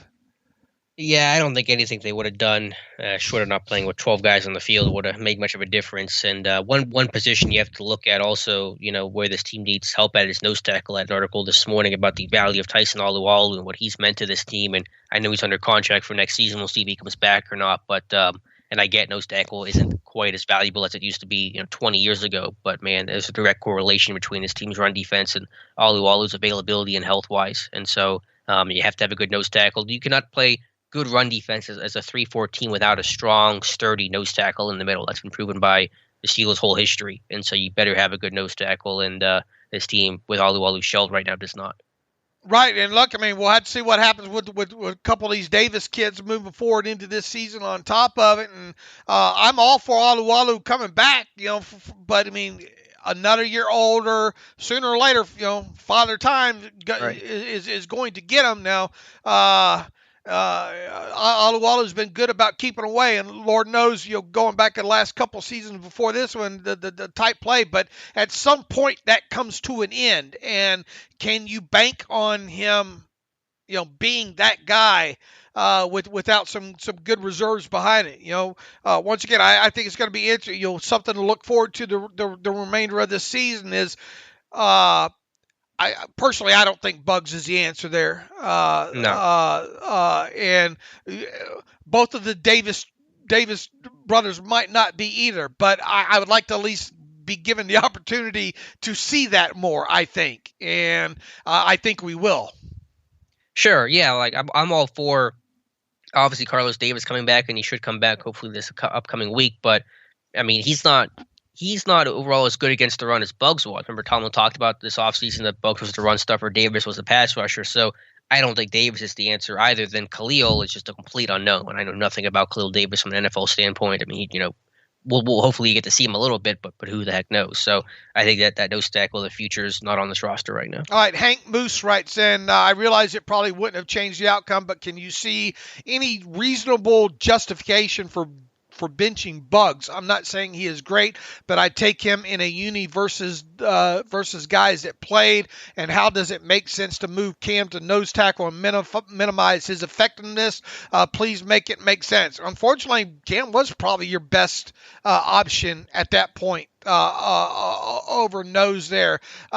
Look, Alex and I talked a little bit about, and Alex did on Twitter as well too, about how the inconsistencies with Bugs. So it was a bit of a shock that Bugs was inactive, but were you clutching your pearls, Alex? I mean, I was really surprised by it. I get the justification is that Bugs is a mess mentally from an assignment standpoint, and I think that's one thing this team's talked about so much is assignment and doing your job, and Bugs has struggled in that regard, so they just want guys to feel like they can trust more. But to me, who's the better option, who's the better run stuffer, is it Bugs or Henry Wando? And it's easily Bugs to me. You take the good or the bad because you're going to get some good out of that. You're not going to get any good virtually with Mondo in the run game overall. So, yeah, I was really surprised by that against the Bengals team that you knew was going to run the football quite a bit in this game. How would it have changed things? Had Bugs played? It's not going to change the outcome, obviously, and they're still going to probably have success on the ground game. But do I think this run defense would have been a tick better with Bugs playing some snaps? Yeah, I think they would have been. Okay. Nick Scioli writes in, Alex and Dave, youngerish fan here at 28 years old. Hard for me to think of another regular season game in my lifetime where I've been more disappointed in the Steelers. For each of you, what is the worst Steelers regular season game you've ever watched? Much love. Keep up the great work. You guys play a huge role in getting me through the week. Well, Nick Shuley, he has the phonetic spelling. Good for you, Nick, for putting that phonetic spelling in there for Uncle Dave, who struggles with four-letter words as it is. Worst, man. Look, I mean, I've been alive a long time. I've seen a lot of them there. Well, you go back, you look at the highlights from that last time the Steelers lost in 1990. The highlights of that bring back bad memories as well too. Man, worst. I mean, that New England game, that 50-50 that we just recapped at the top of the show. I remember just gloom, despair, and agony after watching that one for sure. Mm-hmm. The Jaguars game in the playoffs obviously was miserable too. We're saying regular season, right? I think another regular season game. Any thoughts in your lifetime? Yeah, a couple that came to mind. The Eagles game in 2008, the 8-sack game where Jim Johnson just could not do any wrong against Pittsburgh. Any of those losses to the Raiders was upset games. And that 24-6 loss to Houston in, I think it was 2002, where the Texans threw for like 30 yards that game and won 24-6 because Pittsburgh just turned the football over with like 3 pick sixes in that one. That to me, I think is maybe the worst loss ever in Steelers history, regular season. Yeah, Nick, not going to soon forget that butt kicking that happened on Sunday there for sure, because this is a game that I really thought that, even once again, that even if the Steelers wound up losing this thing, I expected a much better effort the way Tomlin kind of underscored this thing early in the week. That was the sole reason why I picked the Steelers to win the game, to be honest with you, because I thought, yes, surely he'll have them up for this rematch and be playing those Tyler Boyd clips, and I got caught up in it. Shame on me. Yeah, it's just, that all sounds good, before the game, but if the personnel's better and the scheme's better, it doesn't really matter what the motivational speech is or is not. It's about the actual play, and Pittsburgh was not even close in this one. Bobby Price writes in, this one's entitled Kevin Colbert. I know a majority of the blame for the team's performance is placed at the feet of the players and Mike Tomlin and his coaching staff. Rightfully so, he writes. But to what degree should GM Kevin Colbert, the architect behind roster construction, be held accountable? Don't get me wrong, his track record for the last 20 years speaks for itself, but recent failures with free agency moves while simultaneously sacrificing future draft capital to prolong the Roethlisberger window simply has not worked. Look, no further than trades for Ahkello Witherspoon and Joe Schobert, both underwhelming at best. The release of Quincy Roche to retain Jameer Jones, also no longer with the team, and the debacle with Melvin Ingram as examples of strategic misfires. Perhaps this is another example of results biased on my part, but very few, if any, moves made during this offseason to improve this roster have worked. Dave, I say Casey has lost his touch. What do you guys think? Appreciate everything the Depot crew does to cover the team. The content is and always has been top notch. Happy holidays, Bobby Price. Bobby, thanks for the email there. I'll let you take a swing at it first, Alex. Well, I mean, certainly Colbert's responsible for the roster. He's the architect, the builder of this roster, so he gets the credit or the blame when things are good or bad, and obviously he's getting the blame right now. Has he lost his touch? I mean, I don't know exactly how to quantify that, but have some of the recent moves been beneficial for this team? No. Trading up for Devin Bush ultimately ended up being the wrong move, although it was praised at the time, and it's, hindsight's 2020, I suppose. Trading for Witherspoon's been a horrible trade for sure. So yeah, I mean, I get some of that. Things have not been as good lately, but I think overall this draft class with Harris and Frymouth look like hits to me, and obviously we'll see about Dan Moore and Kendrick Green. So it's been a mixed bag in that regard. But yeah, I mean, Colbert's accountable and responsible for the current state of this roster, and that roster's not nearly good enough right now. Look, as good as track record, it's been several years, or track record that he built up and reputation that Colbert had built up over the years. It still has not stopped me every offseason from posting the GIF of that man jumping out of the dumpster. Inferring that it's time for the annual Kevin Colbert dumpster diving. The thing is that dumpster diving hasn't gone very well in I guess kind of in recent memory. And look, I thought the Melvin Ingram signing when it happened, man, I was pretty ecstatic. I got to admit, I thought, man, they actually hit on maybe a good one if this guy can stay healthy here. I never saw it going sideways like it went with Melvin Ingram and him wanting out there. It's a shame. It really is. Schobert, you kind of understood that move. They had to do something there, and Schobert is a guy that, I mean, I have praised tremendously before he arrived in Pittsburgh with just his football awareness, his smarts, his ability to get so much out of out of kind of his athleticism and who he was as a player. That one obviously didn't turn out to be super great there, and I got to even question now at this point when it comes to draft stuff, Alex, is the numbers and the P-Spark numbers and the RAS scores, they only get you so far. At some point you got to watch the tape, don't you? Yeah. And it sure does feel, and this is the recency bias here, obviously, and this is the team getting their ass kicked on Sunday in Cincinnati. But man, it sure seems lately that Kevin Colbert needs to put the slide rule away a little bit more often to start actually watching the tape, because some of these things that you and I are able to pick out on tape, and Devin Bush in particular, the athleticism was there, the production not so much. I get that they want sparky kids and good character kids and all like that, but at some point the tape better start matching up here, and it feels like as of lately they're getting the P-Spark kids and the character kids, but not so much the talented football players, if that makes sense. Yeah, you got to find those guys that have that physicality, that play with that edge, kind of have that screw loose, and that kind of is what this team's missing right now, is that real physical, Vince Williams kind of mentality of that just, guy that isn't super athletic but makes up for it with kind of that physicality and toughness that is super valuable. And look, I get it, and it's fair, Bob, for Bobby to question. I guess in so many words, is Kevin Colbert's time about up? And I think it's fair to question that at this point here. I don't know how much exactly Mike Tomlin has in say during free agency, but I know Kevin Colbert pretty much is responsible for buying the groceries, or at least having a large input in buying those groceries, and he hasn't really done an overly great job right now of that. And you look at this draft class in particular right now, and Najee's doing what Najee's supposed to do, and Freiermuth what he's supposed to do, and it's hard to really judge. In my opinion, judge draft classes past the first 2 picks, right? Because you hope that you get your first 2 guys hit, and then you get what you get, and hopefully you get a guy that maybe can stick and contribute past there. But it's been rough rookie seasons for those 2 offensive linemen, and you kind of expected it would be. Right. And it's too early to throw either one of those kids out with the bathwater.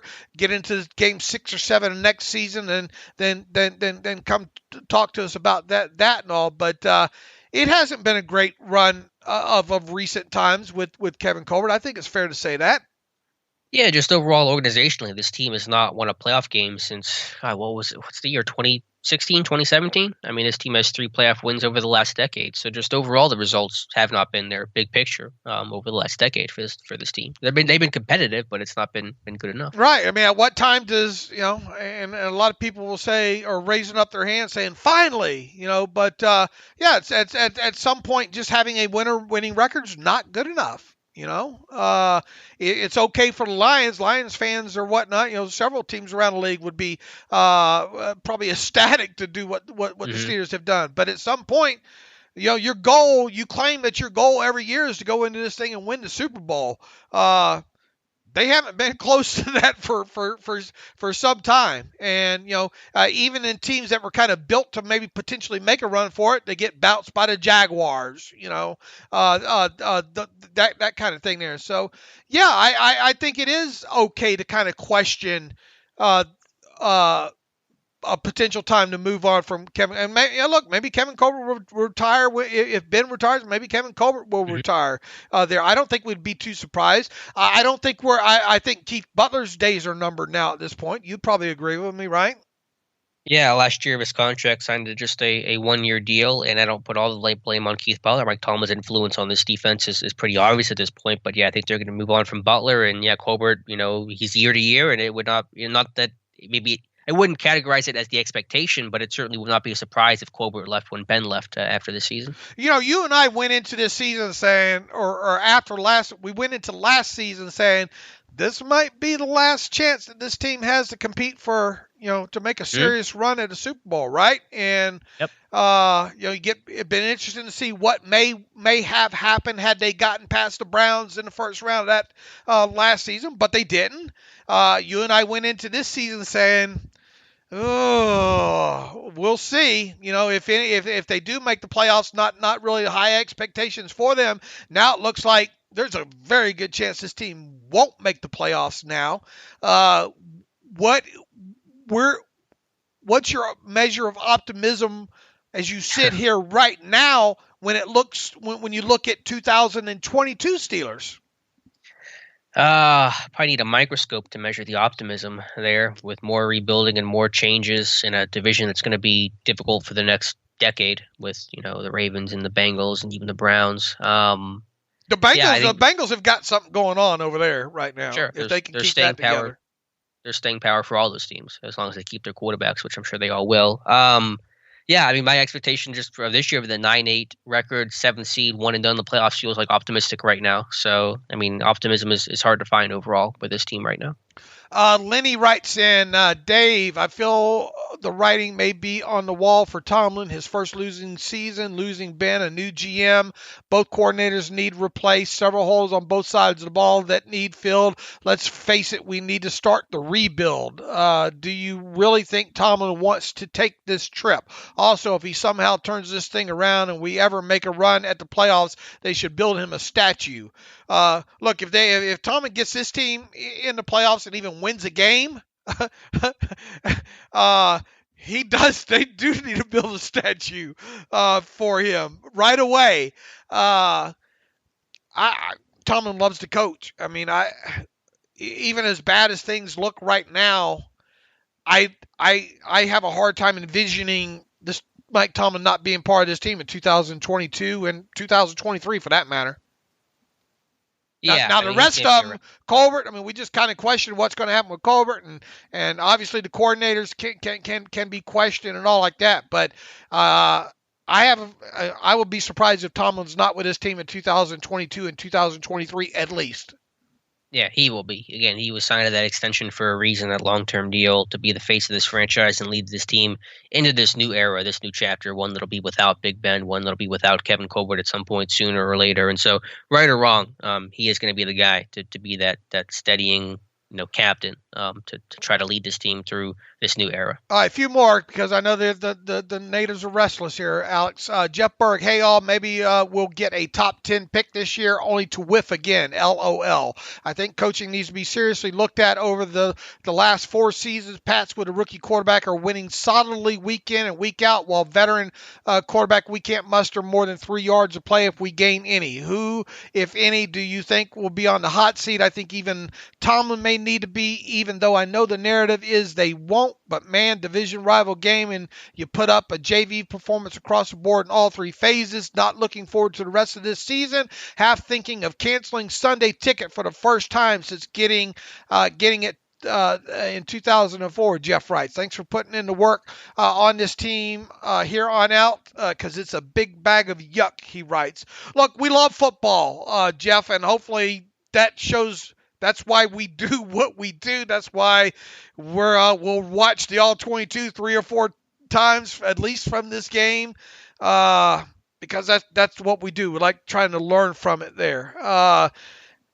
Once again, people will talk about Tomlin being on the hot seat, but I mean, I suppose it's a topic that's, I guess, okay to bring up, but I just don't see it having any.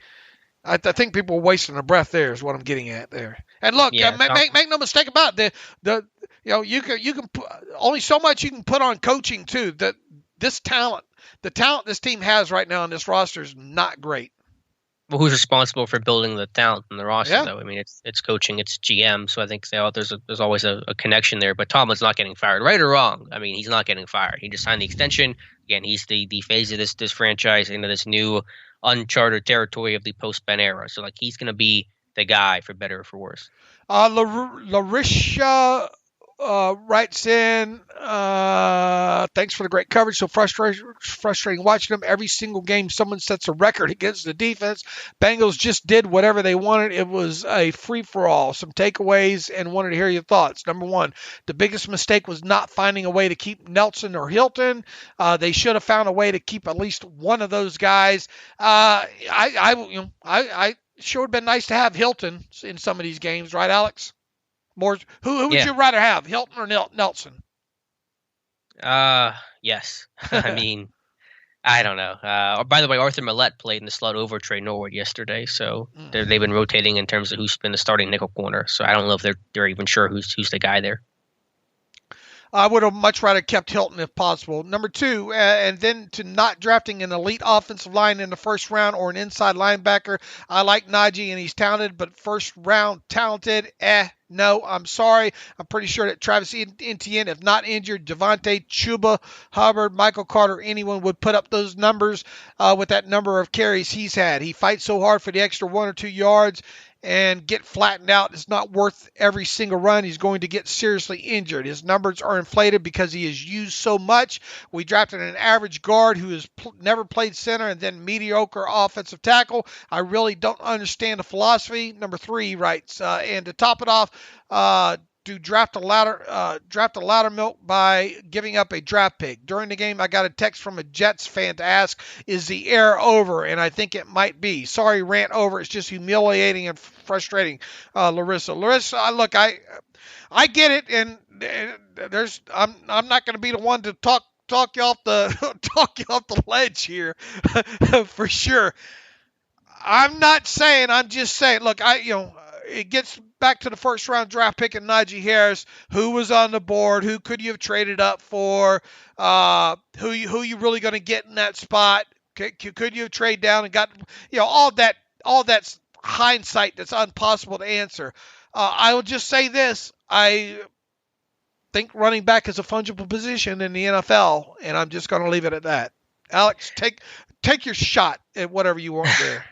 No, I mean, yeah, yesterday was embarrassing and pathetic and depressing, and there's no getting around that. He did have a hell of a blitz pickup in that game, though. I'll tell you that. Harris, People are going to enjoy at least seeing that one on the end zone all 22 look. Look, this is not slander against Najee Harris. He has been exactly what he has been advertised as being coming out of Alabama to a T. They got the player that they drafted in Najee Harris, and for that matter, they got the player in Pat Freiermuth, and probably even a little bit better player than I gave him credit for in getting there. So they got the players that the tape showed that they got him, and in Pat Freiermuth's case, it might be a little bit better player than what I even had him pegged as. But make no mistake, Najee Harris is the player that he was at Alabama. He just he played behind a line that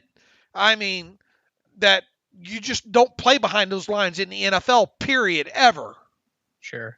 Yeah, Harris's pass has been excellent the last 3 games, and that was a great blitz pickup on that overload blitz that since he ran. I mean, I'm not mad about the picks. I mean, it's so hard to just get good players in general in the draft, not even focusing on positions of need, just hitting the position and just hitting the player. I mean, it's 50-50 in the draft, and so Harris is a hit, Freiermuth is a hit.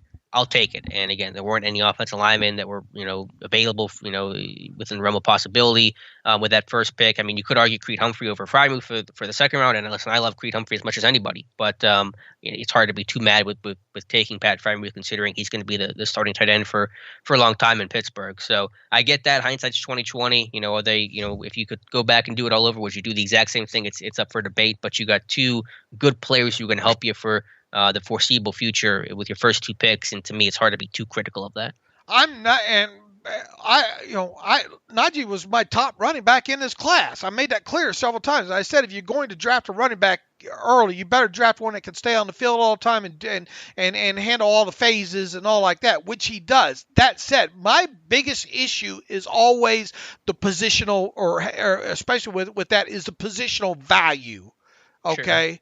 Sure. Nothing else. It's no slam at Najee Harris. Although I will say that when I say that it's on tape with him not being an explosive 20-yard or more explosive runner is not there. It wasn't on tape in Alabama. It's silly to expect him to be a high explosive play producer at the pro level. But you can get past that if you're able to move the football in other areas there as well too. It continually goes back to me and my thoughts on the running back position in the NFL in general, and how I think it's a fungible position, and how I think you can get away with a committee type approach if you have the offensive line and the offense to go along with it. Other than that, you're just going to end up handing the ball off to Najee Harris for the next 3 years. Take your 4 yards in a cloud of dust and be happy with it. Then toss him on the pile,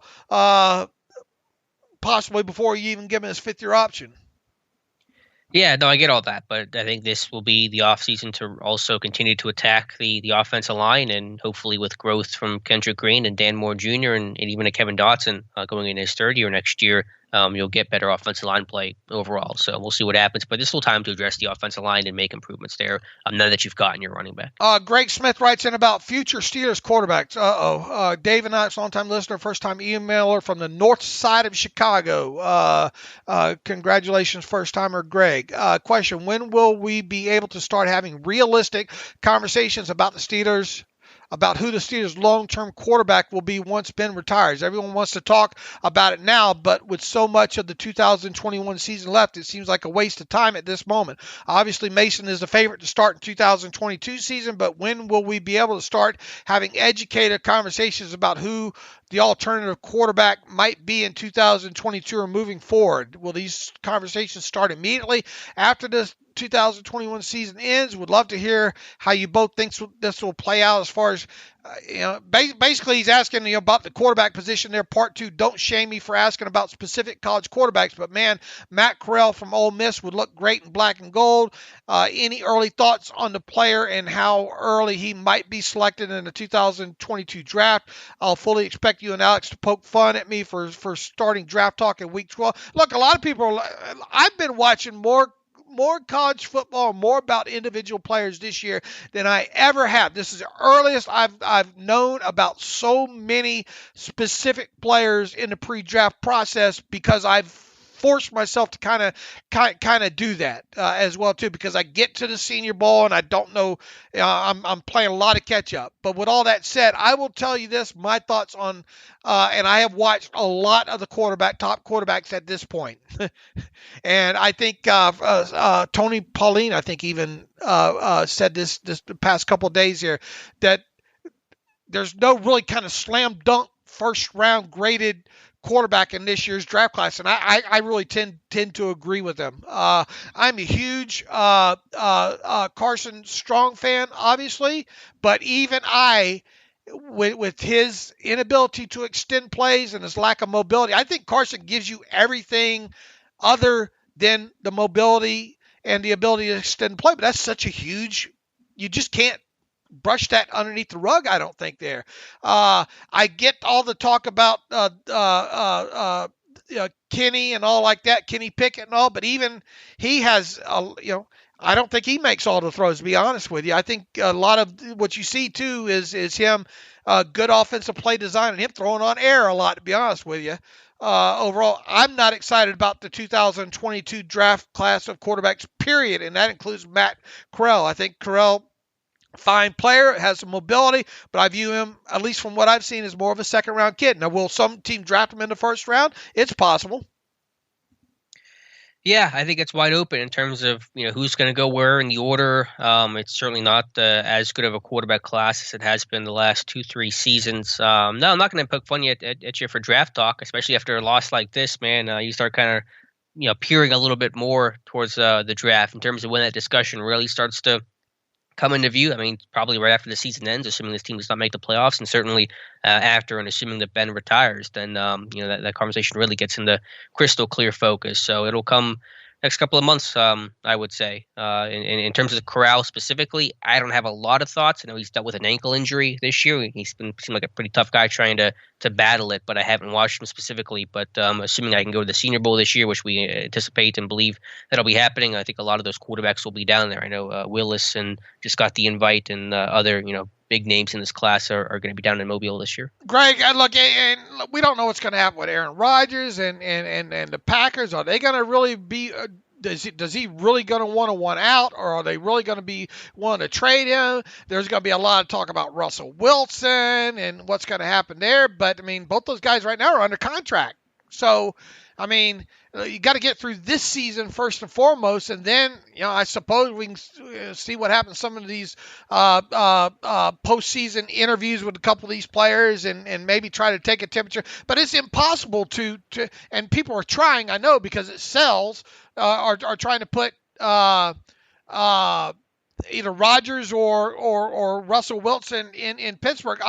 I'll leave you with this, Greg. I believe Jay Glazer when he says that Mike Tomlin does not want to start over with a rookie quarterback.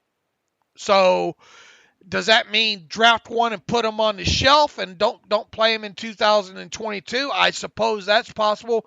I really don't see it going that way, to be honest with you. I think it's either going to be Mason or some sort of free agent and go from there. And I will be surprised if this team does that mean that this team can't draft one in a second or third or fourth or whatnot? It's possible, but I think it's going to be either Mason Rudolph. I don't think it's going to be Dwayne Haskins, but I'll throw his name in there, or some other free agent quarterback, something along those lines. At least in 2022, and where it goes from there, who the heck knows? Yeah. Well, I was going to ask you, true or false, is the Steelers' Week 1 starter next year on this roster? I think there's a good possibility of that. From where I sit right now, I have no choice but to answer true to that. I'm going to say false. I'm going to say it's a veteran somewhere. Probably not Rodgers or Wilson, but some other veteran guy that becomes available on the market. Sure. I mean, Mariota, I think a good, strong possibility. You look at a guy potentially like him. But, I mean, from where I sit right now, until some sort of that move happens, I have to think that it's somebody currently under contract. Okay, fair enough. I mean, obviously, my arm can be twisted in a hurry in that, but I mean, honest opinion from where I sit right now, I could see it being Rudolph week 1, and then my next most logical guess would be a middle tier free agent of some sort, like a Mariota or something like that. It's going to take a lot to convince me that the Steelers are going to go out and make a deal for a guy like Wilson or Rodgers or something like that. But it's possible, but not from where I sit right here, right now. Yeah, I'm with you. All right, that's enough. We're deep in this thing. We got to get, we had the Ryan Shazier thing interview sandwiched in here as well too. So we'll get back after it again on Wednesday. We'll hope to have our guy John to talk Ravens on Wednesday as well too. So in the meantime, we'll be watching the tape. You can follow me on Twitter at Steelers Depot. Follow Alex on Twitter at Alex_Kozora. Follow the show at Terrible Podcast. Email the show, theterriblepodcast@gmail.com. If you like what we do and want to donate to the cause, go to SteelersDepot.com. Hit the donate button, upper right navigational bar. Also, we have an ad-free version of the site for $25. You can find that by going to SteelersDepot.com, upper right navigational bar as well too. So, Alex, I hope you feel better. Watching the tape won't make you do that. So make sure to get your electrolytes, okay? Yeah, I will. All right. In the meantime, thanks for listening to the Terrible Podcast with Dave and Alex.